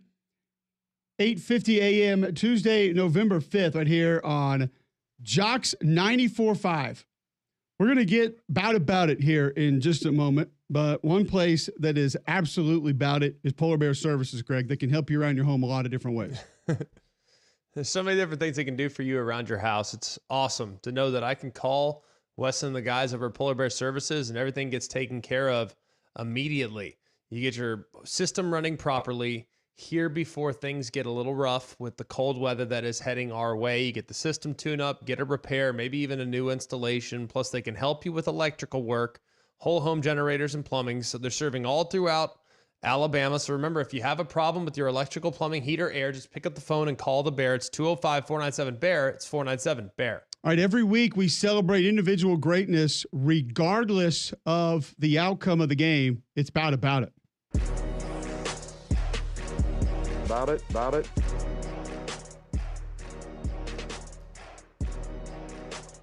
All right, I'm going to start in women's college basketball. That's exactly where y'all thought I was going, right?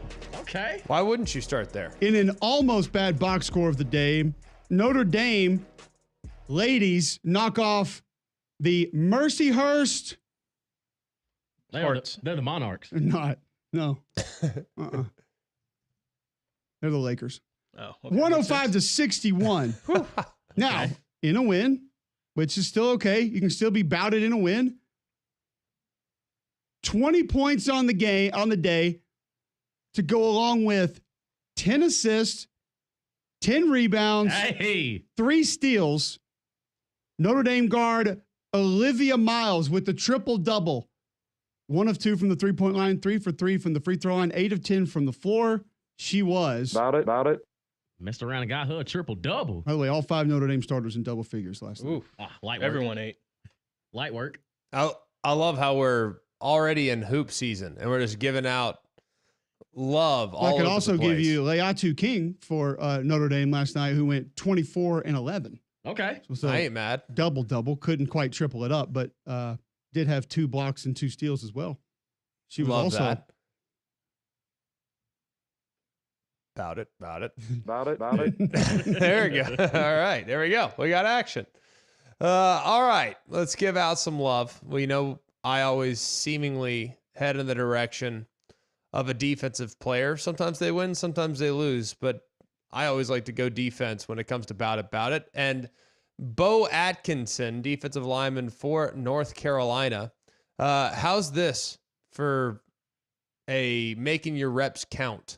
Off the bench, he had just 20 snaps defensively for North Carolina. 20 snaps. okay. In those 20 snaps, he had 4 pressures and 3.5 sacks. There we go. Feels good. That's called making your presence felt. All right. And then on the other side, Mikhail Kamara, defensive lineman for Indiana, 42 defensive snaps. On those 42 defensive snaps, he had 8 pressures. That's doing work. I'd say that's doing work. I want to say that the kid stops. from North Carolina, you've had him before. You've mentioned him before about it, I believe. Yeah, different player. This guy's a backup. They're all interchangeable. Yes, Kamen Rucker has made the list before, but no, Bo Atkinson for Jeff Collins's havoc-making defense. And, I mean, let's be real, it was against Florida State. So, got to consider the competition. It was happening and anyway. again, Yeah. Crowd noise need not to a give factor. some love. Bo Atkinson for North Carolina, Mikhail Kamara combining together for a cool 6 sacks. Both were About it. Well, guys, great things come in small packages. Let me take you to Old Dominion. Yes, sir. They end up losing to Appalachian State 28-20. But Isaiah Page standing at a whopping 5'8", 161 pounds. You might need to check your birth certificate, brother, because we might be some kin. But he has had 13 catches, 205 yards, and a touchdown. Yes, it was a loss to App State. But Isaiah Page, Old Dominion receiver, was. About it. Yeah, he was. I'm going to keep it here.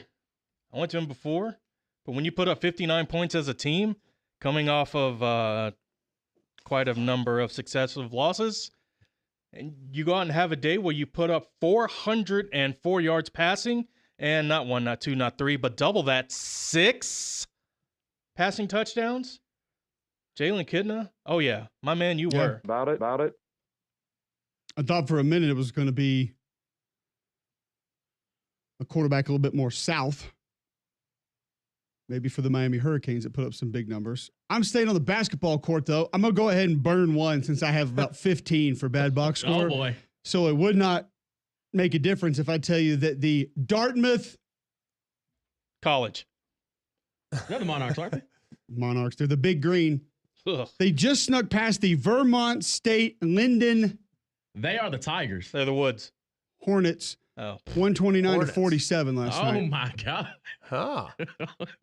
Cade Haskins, Dartmouth, Yeah. 11 of 16 from the floor, 8 of 12 from the three-point line, 2 of 3 from the free throw line, 32 points last night for Dartmouth in that tight ball game, 129 to 47, 62-17 at Really the half, tight. by the way. 62 what? 17. that's bad coach.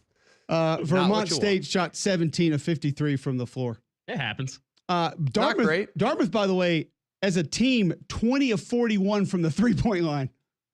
In What's wrong with Fuego, that? nothing, unless you're Vermont State Linden. Back with Trey Biddy to talk Arkansas next.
Welcome back in. McElroy and Cubelic in the morning. Jocks945, JocksFM.com. You can listen online there. Get the podcast from Andy Burcham. If you missed him earlier, if you missed Bout About It, if you missed our conversation on tonight's college football playoff rankings debut, all that'll be there.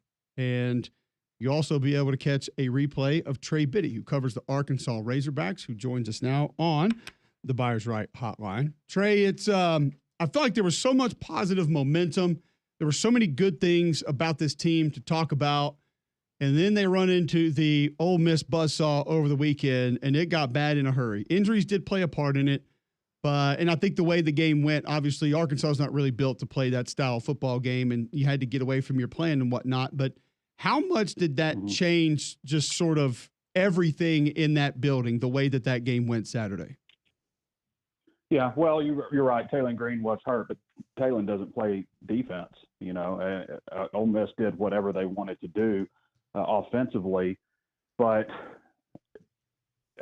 yeah, there were injuries, but I don't feel like that played a role in 32 points, maybe 14 points, maybe NIL plays a part in a 14-point win, but 32 points at home, that's just really, I think, discouraging.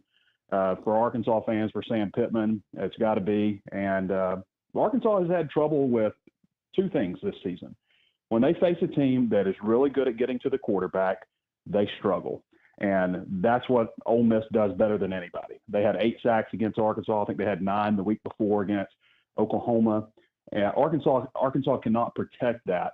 Against Mississippi State, everybody's like, oh, they turned the corner. Mississippi State's dead last in the SEC in sacks. Tennessee, for as good as they are up front, not a very good sack team, not good at getting to the quarterback.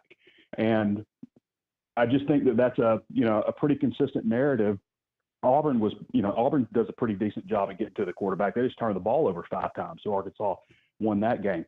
Texas A&M, Arkansas lost that game because they couldn't protect the quarterback. Texas A&M does a pretty good job getting to the quarterback too. So LSU, another team that does a good job at getting to the quarterback and beat Arkansas 34-10.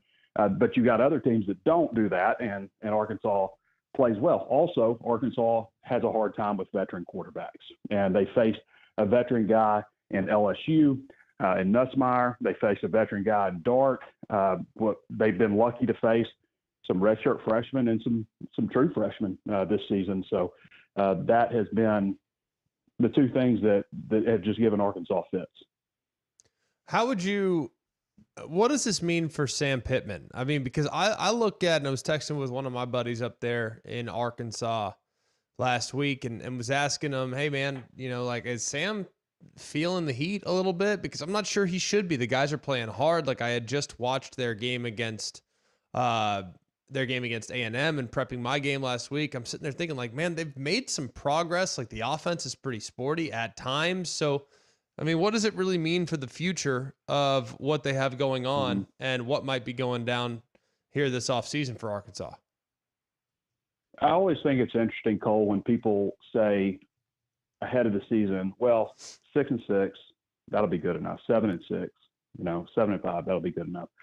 But when you're living it, when you're in the moment, you know that there's nothing, that can satisfy somebody after a win. It's, fans are just like, fire everybody, I'm done. You know how fans are. But it is year 5 here. And yes, they've improved from last season. I don't know how much. Now, I think a lot of it just depends, Cole, on how the rest of the season goes. They're on track to go to a bowl game. They just got to beat Louisiana Tech, who isn't very good. So they should do that in Fayetteville in a couple of weeks. But the other teams are Texas and Missouri. Those are the other remaining teams. And you're looking at the second half of the schedule, and you're talking about maybe only beating a really bad Mississippi State team and a really bad Louisiana Tech team, and losing 2 consecutive games basically against LSU and Ole Miss, Texas, and Missouri. Columbia, Arkansas has never won in Columbia, Missouri. That has been a thorn in their side. So I would wonder how that looks when you're talking about the final 6 games of the season and you beat 2 really bad teams and everybody else. And it depends on how you lose too. But if Arkansas can somehow figure it out and maybe go on the road at Missouri and win, or somehow beat Texas. I mean, they've certainly beaten Texas when Texas was way better than them in the past. They seem to always get up for Texas. Then I think that would probably do enough. I just don't know that 6 wins when you're sitting in it, when you're living it, is enough to satisfy this fan base, because, I mean, you have to get NIL support. You got to get better at that. You can't have a toxic off season again. And those are program killers as much as anything, just the complacency. And you can't build a program in this day and age without NIL. And I just wonder, are the fans willing to get behind Sam Pittman after, a 6-6 season? And who knows what happens in a bowl game? I mean, that's a toss up. I mean, who knows the transfer portal and opt-outs and stuff? Who knows what happens? Who knows what kind of roster you have and who knows on the opponent also. So, yeah, I think it's razor thin right now, to answer your question, Cole. So Trey, it's interesting because a lot of times I think that there are hidden messages in what some of these coaches say. There's hidden meaning. There's messages that are looking to be sent. Like we've heard Mark Stoops say multiple things about NIL this year. We've heard a couple other coaches in the league reference it. I'm not sure if you heard some of the stuff that Coach Pittman said before the game. I don't know exactly what he's talking about or what he's referencing. And about they got discount guys, other team had high price guys, whatever that is. What was the message attempting to be sent there? Is it that it's not where it needs to be? Does he truly believe they're going to get it to where it needs to be? What's the story behind that? Well, I think that Ole Miss is the model for so many programs out there. What they've done with allegedly over 5,000 people donating $50 a month, every month, signed up for it. I mean, that's $3 million a year from your common fan. Then you've got big money boosters and companies. And, is there a steady flow of income? Those are all things that I think you have to win in the NIL game. And the figure of what it costs keeps going up each year of what it costs to build a successful football team.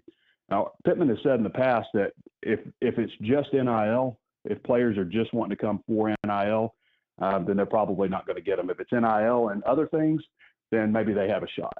And that's kind of what he said. At the same time, getting a former 5-star recruit in Xavier Sori from Georgia, that's not cheap. Keeping Jalen Braxton or Landon Jackson or some of those guys, Luke Has, keeping those guys on your roster, that's not cheap. So like compared to teams outside the SEC, Oklahoma State, for example, I know for a fact that Oklahoma State can't afford the same type of roster that Arkansas can afford. But Ole Miss, that's not on the same field. That's not on the same playing field.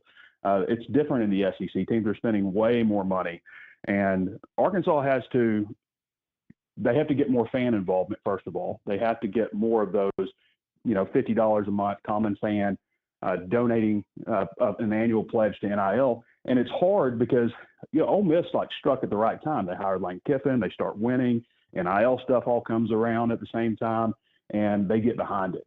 And for Arkansas, I just don't think that they got off to the right foot with NIL and embracing what NIL could be. Because for Arkansas, tremendous facilities, great fan base, great tradition. They're in the SEC. The problem with Arkansas has always been access to talent. They're just a little bit more remote from elite talent from some of the peers in the SEC, and that's where the transfer portal and NIL can close that gap. And if they could embrace that, then, yeah, they can get some great players. But, Cole, at the same time, 32 points isn't just an NIL problem. It's not just NIL. It's part of it, but that's not just NIL. There's more to it than that. And I think with Pittman, with the way they lost that game, people feel like they just can't trust this team. I mean, you beat Tennessee, and that was an incredible moment. And then you play a team like Ole Miss, who's comparable in a lot of ways, and just get your doors blown off. So fans are very frustrated right now. And it's hard to say, hey, you got to throw your money behind this. By the way, the university made $167 million last year, but we need you guys to pay these players. I mean, it's a hard ask. It is a brutally difficult ask. They're among a handful of teams that are already factoring in a 3% price increase to their tickets to help pay and fund NIL. Who knows where that's going to go? It's 3%. I This don't know is if not it's gonna NIL, change by the way, game. Cole. I don't mean to interrupt you, but like this isn't NIL. Like the fact that they call this NIL is really absurd. I mean, we're paying players here. Yeah, it's totally fair. We're name, on board image, with and you like- there. We're not naive Yeah, enough like to Gatorade. think. Yeah. A sports soft drink company puts their money behind an athlete because they think that they can help them sell more products. You know, they're not saying, hey, we want you to sell this product, but we also want you to go to Kennesaw State. You know, I mean, like it's just an effort to get players to come to your school. It's ridiculous how we've labeled this to keep some kind of status going, and then you ask the common fan to foot the bill for it. It's absurd. But this is the landscape we're in. And Arkansas, if they can get past that and embrace that, they've got a lot. There's a lot going on in Northwest Arkansas. It's really a booming area. The facilities here are tremendous. There's a lot of resources. It's just getting that talent to Fayetteville. That's always been the problem, and now it's a problem just in a different way. Well, Trey, we appreciate the time today. Great stuff as always. Finally, just real quick, do you expect a change before the season ends? Is it still dependent on how this thing plays out the rest of the way through? Yeah, I think it's how the season plays out. I don't think that they would make a mid-season firing of Pittman. For as frustrated as fans may be, and that happens. I mean, like when these coaches or the ADs put these contracts together, everybody's like, "What? This is a ridiculous buyout." What do they think? Like the coaches don't know that 9 out of 10 times the ADs don't know what 9 out of 10 times when they put this contract together that they're not going to have to pay a ridiculous buyout. Like they think they're going to skirt it somehow. Every team in the SEC, aside from Oklahoma and Georgia, the coach before they had before the coach they have now, they fired every single one of them. I mean, that's just the nature of this business. But Pittman is very liked as a person around here. Aside from how people think about him as a football coach, some like him still, some don't.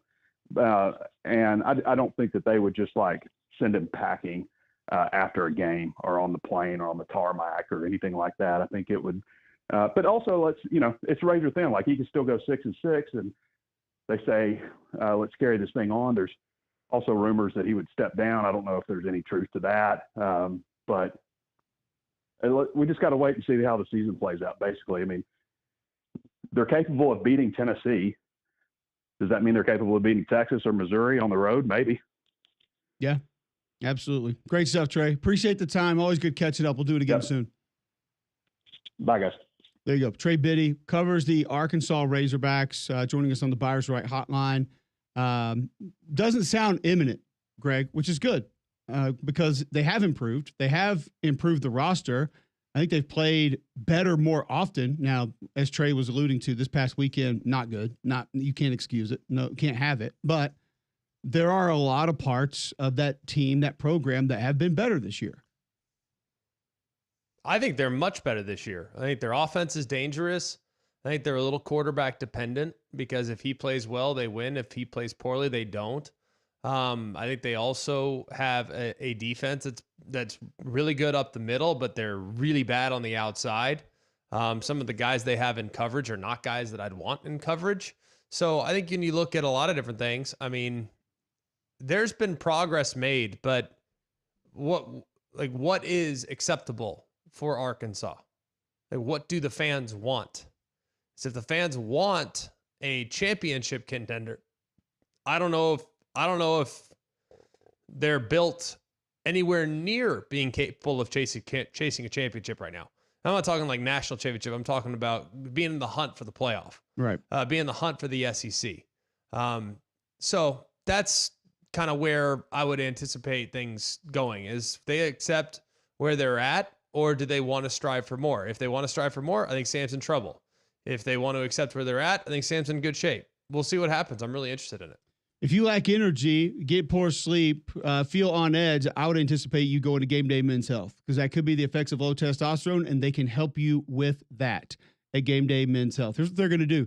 You go to GameDayMen'sHealth.com right now, schedule a free consultation, no charge, and they're going to give you a free PSA test, free testosterone test right out of the gate to let you know where you stand. Right there. Have multiple services that could help you. Weight loss programs could help you, all just to try to help you feel better on a daily basis at Game Day Men's Health. Go in, mention Cube, save 10% on any service that they offer. And here's what you're going to get inside as well. Locker room environment, great people, great staff, no stress, not going to try to push you into programs that you don't want to be a part of. Holistic approach to health and wellness at Game Day Men's Health. Minimal upfront cost for the programs that they offer. So think about that. That's going to be very different than some other folks here in the Birmingham area. Book your free consultation today at GameDayMen'sHealth.com. That's GameDayMen'sHealth.com. Tell them you heard about them right here on McElroy and Cubelic in the morning. Listen, holidays coming up. They're here. Thanksgiving here, Christmas here. Don't wait until after. Go ahead and get ahead of your health now at GameDayMen'sHealth.com.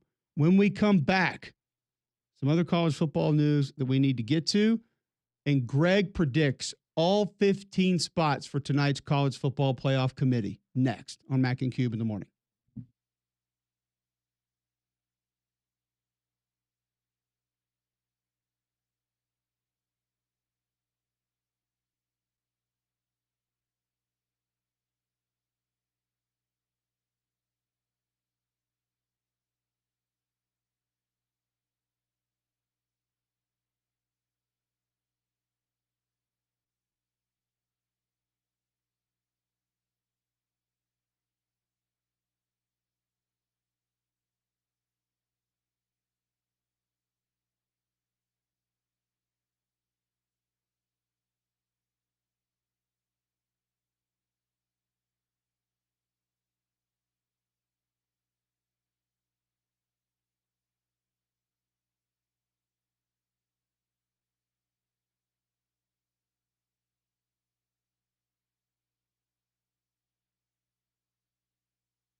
All right, welcome back in. McElroy and Cubelic in the morning. I told you when we went to break, Greg's going to predict all 15 spots tonight from the committee. Greg, starting out at number 1, who will they have? The Oregon Ducks. We're not going to go through That's all an 15, easy one. but we did talk a little bit earlier about what they will get right, what they will get wrong. What do you think the committee needs to either do or accomplish or prove tonight?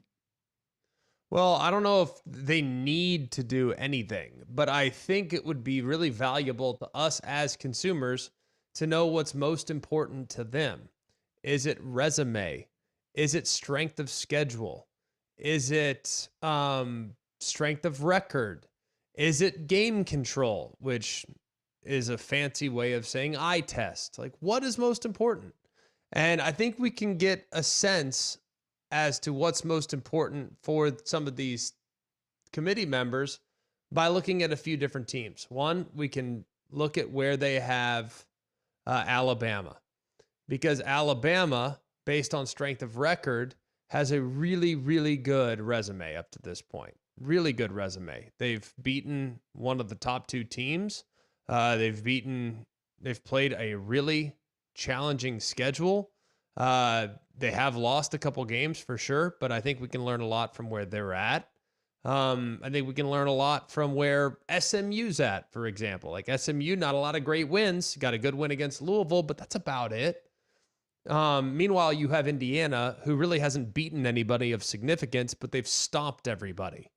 So that, I think, is interesting as well. So we're going to learn a lot about what's prioritized tonight. Doesn't mean it won't change next week, but I am cautiously optimistic that we'll get a sense as to what the priorities are for the committee when evaluating 1 through, say, 15 tonight. So I'm with you. I don't know what they need to prove. Is it a situation tonight, Greg, where maybe they need to do less wrong than they need to do more right? I just wonder, are there ways that they could sort of lose the public's trust tonight? Are there bridges that they could burn tonight that are going to be difficult to earn back? I don't know, because we haven't seen this before. We don't really know when we've seen the rankings, but they haven't mattered past, say, 5 or 6 or anything really like that to that extent. We haven't really cared about 13 and 18 and 22.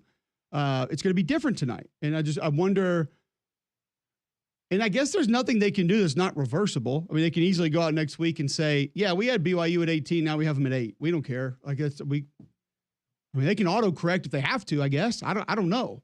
I just wonder, are there things that they might do tonight that could sort of hurt the public's trust with how this whole thing's going to operate?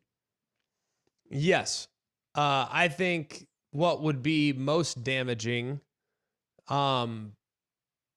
would be to have teams propped up that really don't have any business being propped up. Like, for instance, if Penn State is still in the top 6 or 7, that's going to be a little eye-opening, right? It just will be. Like, who have they beaten? Who have they beaten that's good? Penn State's resume is average at best. Their best win is against Illinois, who's in free fall. Yes, they beat Wisconsin, but they needed to come back in that game. And while they have one loss in their loss column, they're not an overwhelmingly impressive team. So I'm be curious. Like, I think it's going to be really interesting to see what the pecking order is among some of the one-loss teams. Texas, Penn State, and Tennessee. Are those teams ahead of Indiana or behind Indiana? Because those 3 really should be clumped together. Texas and Penn State really haven't beaten anybody. Texas's best win is against Vanderbilt. Tennessee's best win is against Bama. Tennessee has the best win by a mile, so they, in my opinion, should be ahead of potentially Texas and Penn State based off of what they've accomplished, but they haven't looked great, especially in the first halves of football games this year. So that's something worth monitoring for sure. Where is BYU? BYU has 2 legitimate victories under their belt. One against an SMU team that has just 1 loss, and one against Kansas State, who has 2 losses, but they won by 29 points. BYU is an interesting one. So I think there's a lot to measure here, a lot that's going to be fascinating. And I honestly don't know where it's all going to end up. But you want to lose some people, Have Missouri in the top 25. You want to lose some people? Go ahead and put Clemson in the top 15. That's how you lose some people, because there's no business for either one of those two teams to be up there. And I'm not sure it would really surprise a whole lot of people if they were. I mean, Mizzou does have the Vandy win, but that's it. I mean, there's not a whole lot to like about what we've seen from that team in recent weeks. It's true. It's interesting. All right. So we'll see tonight if there's anything that infuriates people, anything that maybe breaks people's trust, because the other part that comes into this, Greg, is the conference championship aspect of it, and that group of five, highest ranked group of five conference championship aspect of it, to where does it appear as though they're pushing those certain teams a little higher, so it might not look as egregious when they get in, or they don't have to move them as much later to sort of satisfy portions of the college football fan base. I don't know. But those are some of the things that I'm interested to see, just sort of how they handle, where they go with them, because we don't know exactly how that's going to look.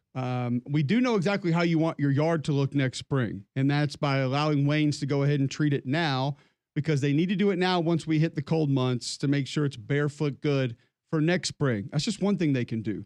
The mosquito pest control, termite control, they can do all that. But now they can keep the rodents and varmints out of your house. And if they're already in, they can get those out as well, G-Mac. Yeah, they can. Love knowing that the wildlife removal and exclusion services are offered in Birmingham and Huntsville. It doesn't matter what's in your house. You don't want that. It's bad for the health of your family. You need to get that taken care of. You also can go and make sure that you sign up for the Mosquito Plus. You can sign up for some of the other aspects. It's awesome to know that Wayne's can take care of so many different things around your house to make your experience a little bit better. Go and check them out at callwaynes.com. That's callwaynes.com. Or you also can go online, you can call them today, 866-WAYNES-1. That's 866-WAYNES-1, and let Waynes continue to create your happy place. All right, when we come back, Justin Hokanson, how does he expect the Auburn roster and personnel to be managed over the next few weeks? We'll discuss that next on Mac and Cube in the morning.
All right, welcome back in. McElroy and Cubelic in the morning.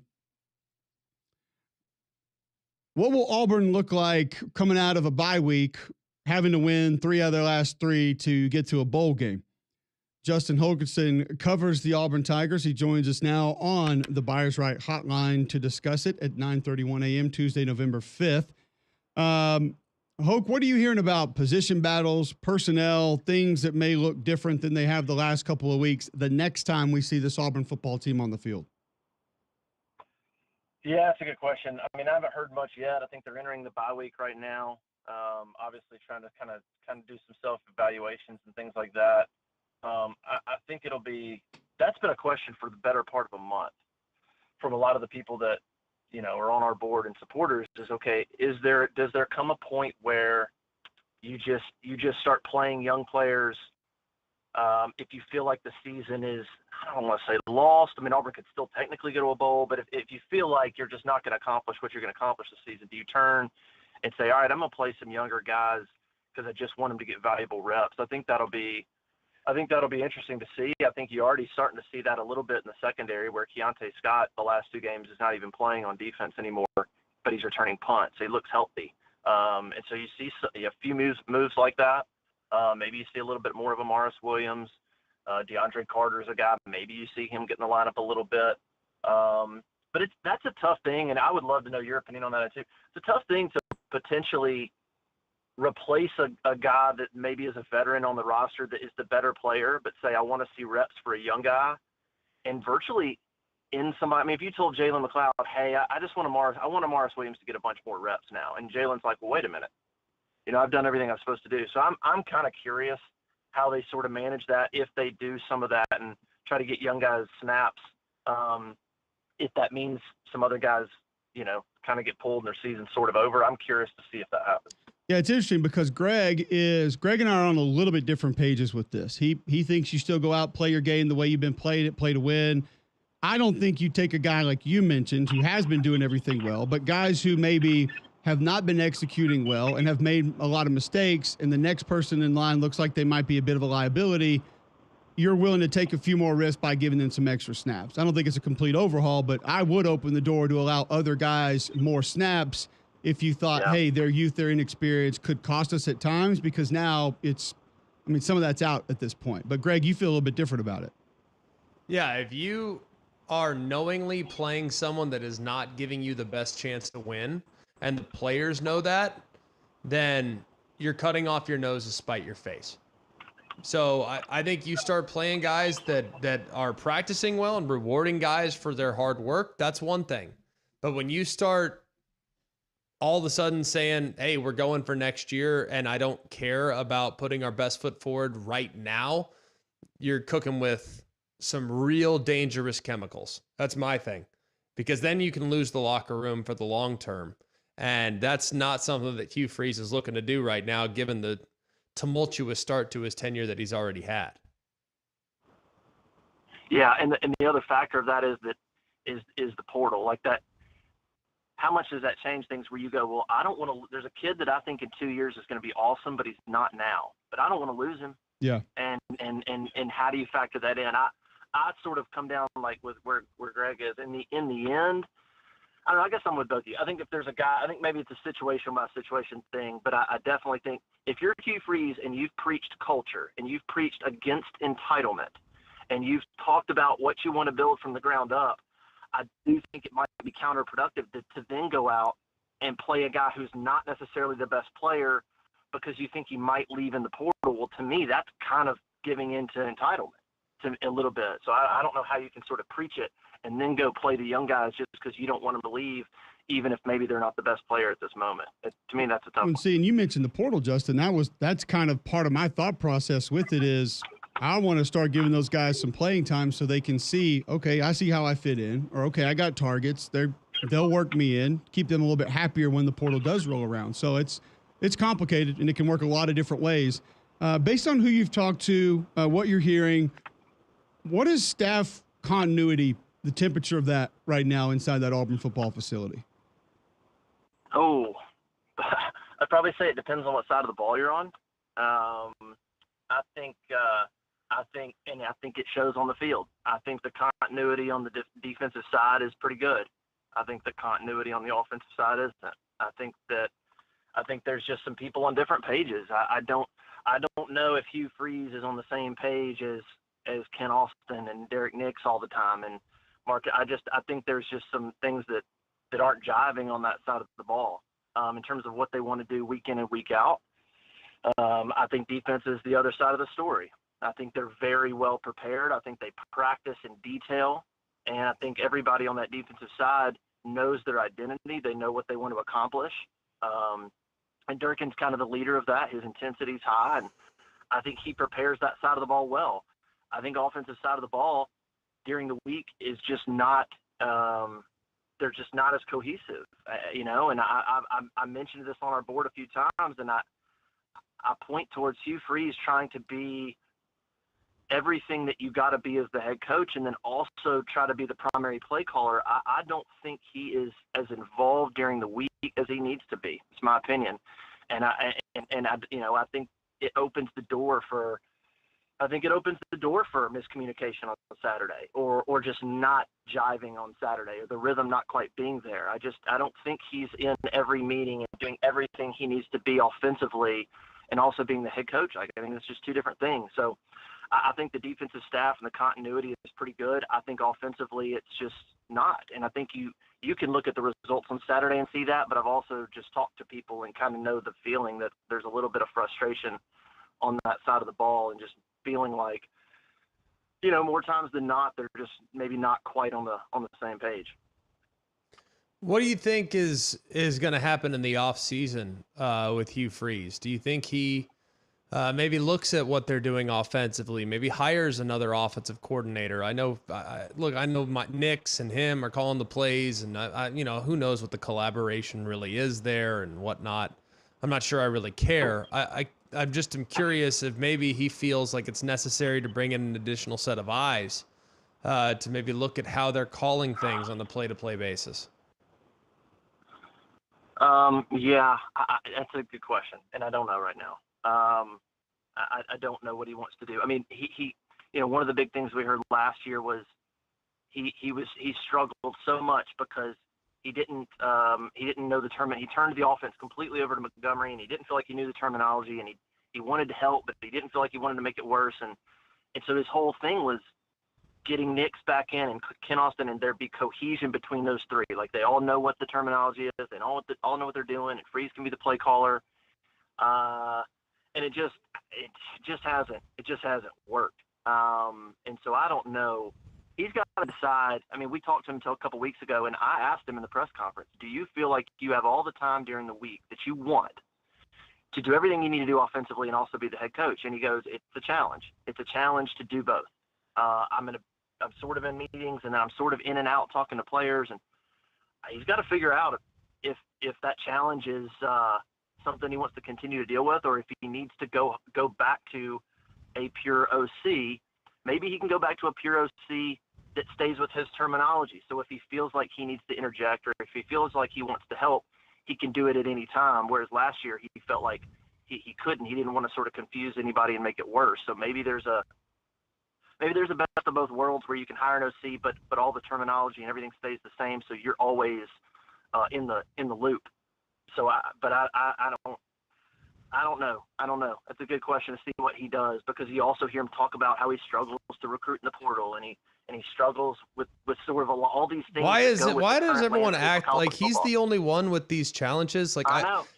Is it not exhausting to everybody? Like, I love Hugh as a guy. Like, I see him all the time and whatnot, like have a relationship with him, but everyone else is doing the same thing. Why is it so hard for him? I don't hear anybody else like outwardly complaining about how hard things are. Like, come on, man, making a lot of money. Like, you got this. Oh no, Lincoln Riley does. I'm with you.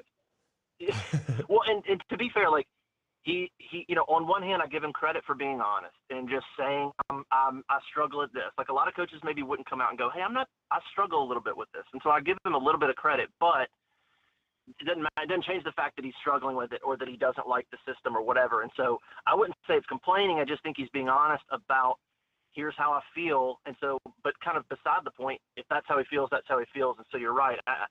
I don't really think it's complaining, but if he's struggling with the stuff that we talked about it on our show Sunday, if he doesn't love the portal and he doesn't like the entitlement culture and he doesn't love the idea of go back to the quarterback situation in the portal where there's sort of a threshold of what he feels like he wants to pay for a quarterback, but he doesn't want to go too far because he doesn't want a guy to come in feeling like he's owed anything.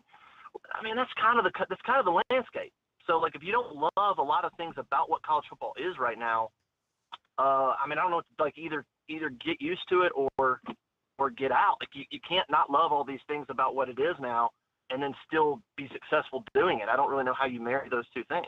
Yeah, absolutely. All right, Justin. So Justin Hokanson joining us. He follows and covers the Auburn Tigers. When you talk about moving towards the offseason, and Greg kind of brought up Freeze himself. I mentioned the staff. Everybody immediately points to this recruiting class, and they say if the class stays together, everything's good. There are a lot of people that say that if one domino were to fall, or I guess flip, then it's going to lead to a lot of other ones. Where is this class as you see it right now? I mean, I don't know if it's surprisingly or not surprisingly. I still think the class is in pretty good shape. I think a lot of times those things can be separate, barring an absolute disaster. Like if they lost to La Monroe and A&M and Alabama, that would be, that could change things. But assuming you were to beat La Monroe and maybe A&M's pretty competitive, and even if you lost to Bama, whatever, and you go 4-8, right? That's terrible. But so much about recruiting now, especially with NIL, where you're making promises and kids are getting what they feel like they're owed. A lot of these kids feel like they're the answer. And so sometimes on the field stuff doesn't affect them because they're like, well, wait till I get there. And the staff's done a pretty good job of selling these guys on, listen, we just need players. We need you. We need a stud. Deuce Knight, we need you. And so you hear some of even after there was guys there this weekend that were like, still had great things to say. So I still think the recruiting class is in a pretty good shape. I think Deuce Knight was a big piece. Like, that's a quarterback. If that guy were to decommit, that would be a big red flag to other kids. So he's probably a big piece to keep involved. But I think so far they're doing a pretty good job on the recruiting front, and I haven't heard a lot of rumblings about the class falling apart. But again, that could change if you were to like lose the last three and lose the Monroe. Things could change. But I still think they're in pretty good shape to hold on to most of, if not all of the class, despite the season. All right, Justin, great stuff, man. Appreciate the time. Thanks for the updates, and we'll definitely have you back again soon. Thanks, guys. See ya. Justin Hokanson joining us on the Buyers Right Hotline for all your insurance, financial, HR needs. It's Buyers Right Insurance, a Higginbotham partner. Just discussing kind of situation in Auburn right now, where it's headed, where it's going. We'll see. But Justin has great information as always, and we appreciate him joining us. Your CBD store has great products. If you need a better night's sleep, if you have arthritis or anxiety, you or your pet, they can help you at the largest brick and mortar CBD retailer in the world. Skincare for your pet. We have a dog in our house that every time fall starts rolling around, allergies hit, skin starts getting irritated, and they have products, treats that help her each and every time this comes up. They can help your pet as well. CBD store, first company to have USDA certified organic oil supplements. They've got the stamp seal on those products. So they set a standard and test that they're signed off on if they're going to be on the shelves at your CBD store. 3 locations, Highway 280 by Bailey Brothers, 150 by the Cage in Cleveland, Trustful just off 459, and now downtown in 5 Points. Your CBD store where good health hits home. We told you today was going to be a historic day. Not because of the 12-team playoff rankings coming out. Not because Maction is back. Because this is where Bad Box Score of the Day was built. And we'll tell you why next on Mac and Cube in the morning.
built this city.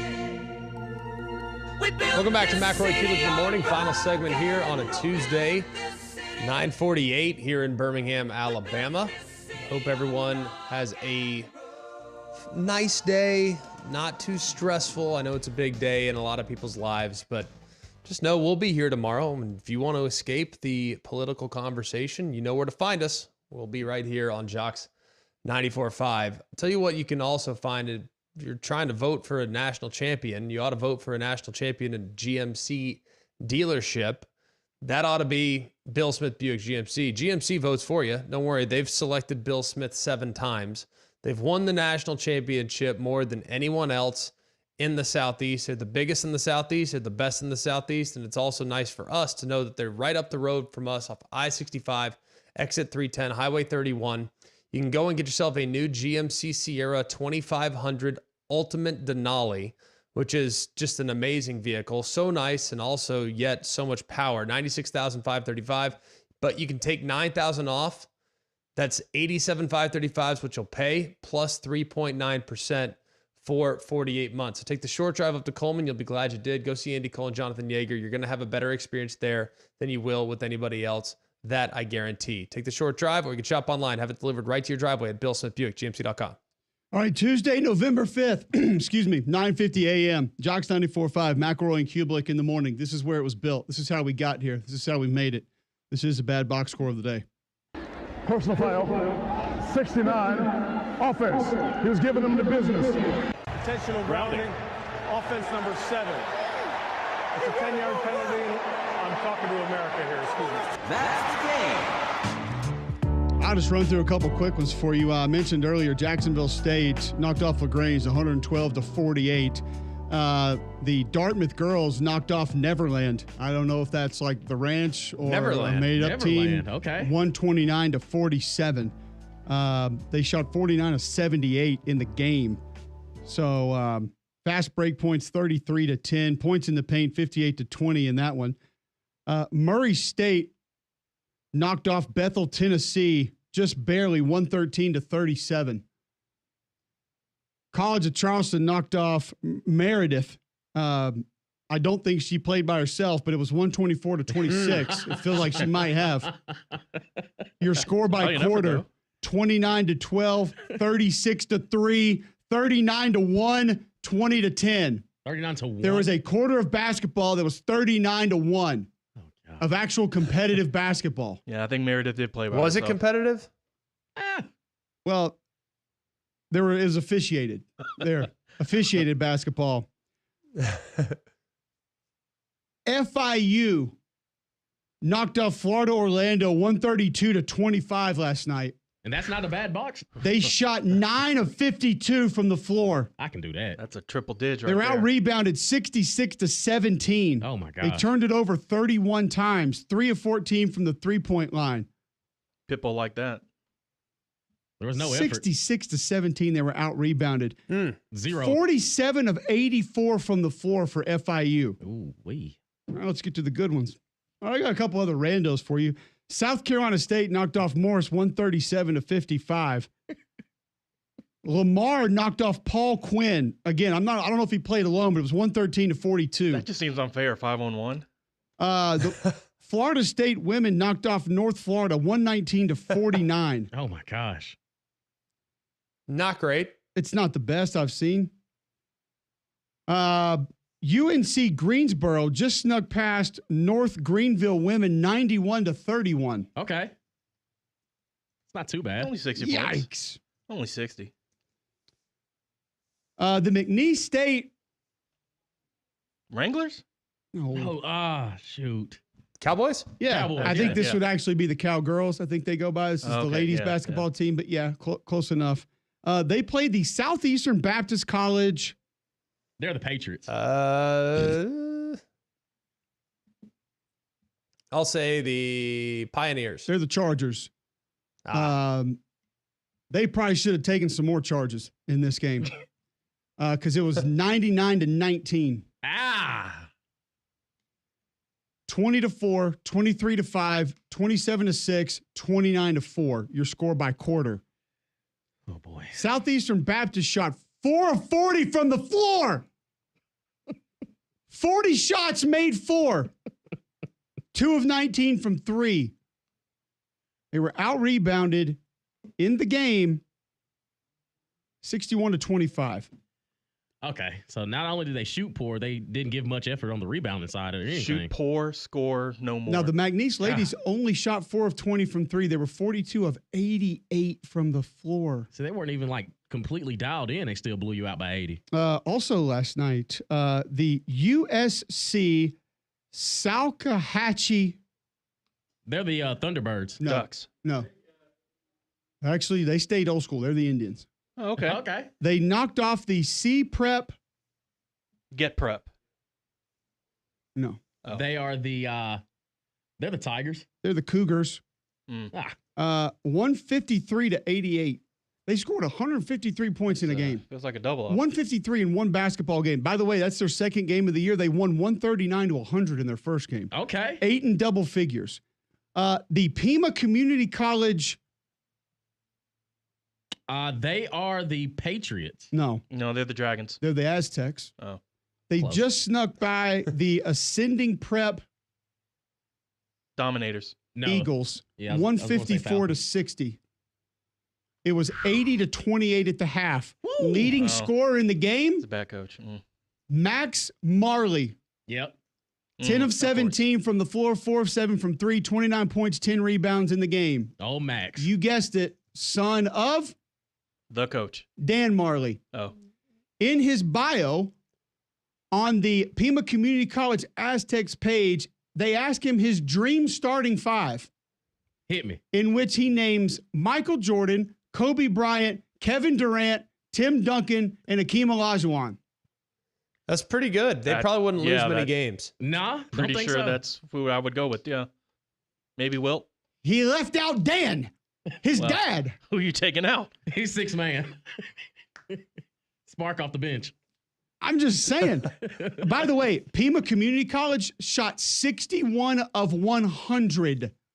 Atta baby. That's They shot the 61%. ball 100 times in a game. Listen, they got a shot clock in college, so you got to put them up. 14 of 35 from 3. You got to put them up. I'm here for They it. had 6 players with 15 or more points. They're lacking depth. Wouldn't have it any other way. I'm going to be honest with you. I got about 10 more written down that we could have gone to. Weber State beat Northwest Indiana 118-35. It's night 1. 35. You got to pace yourself.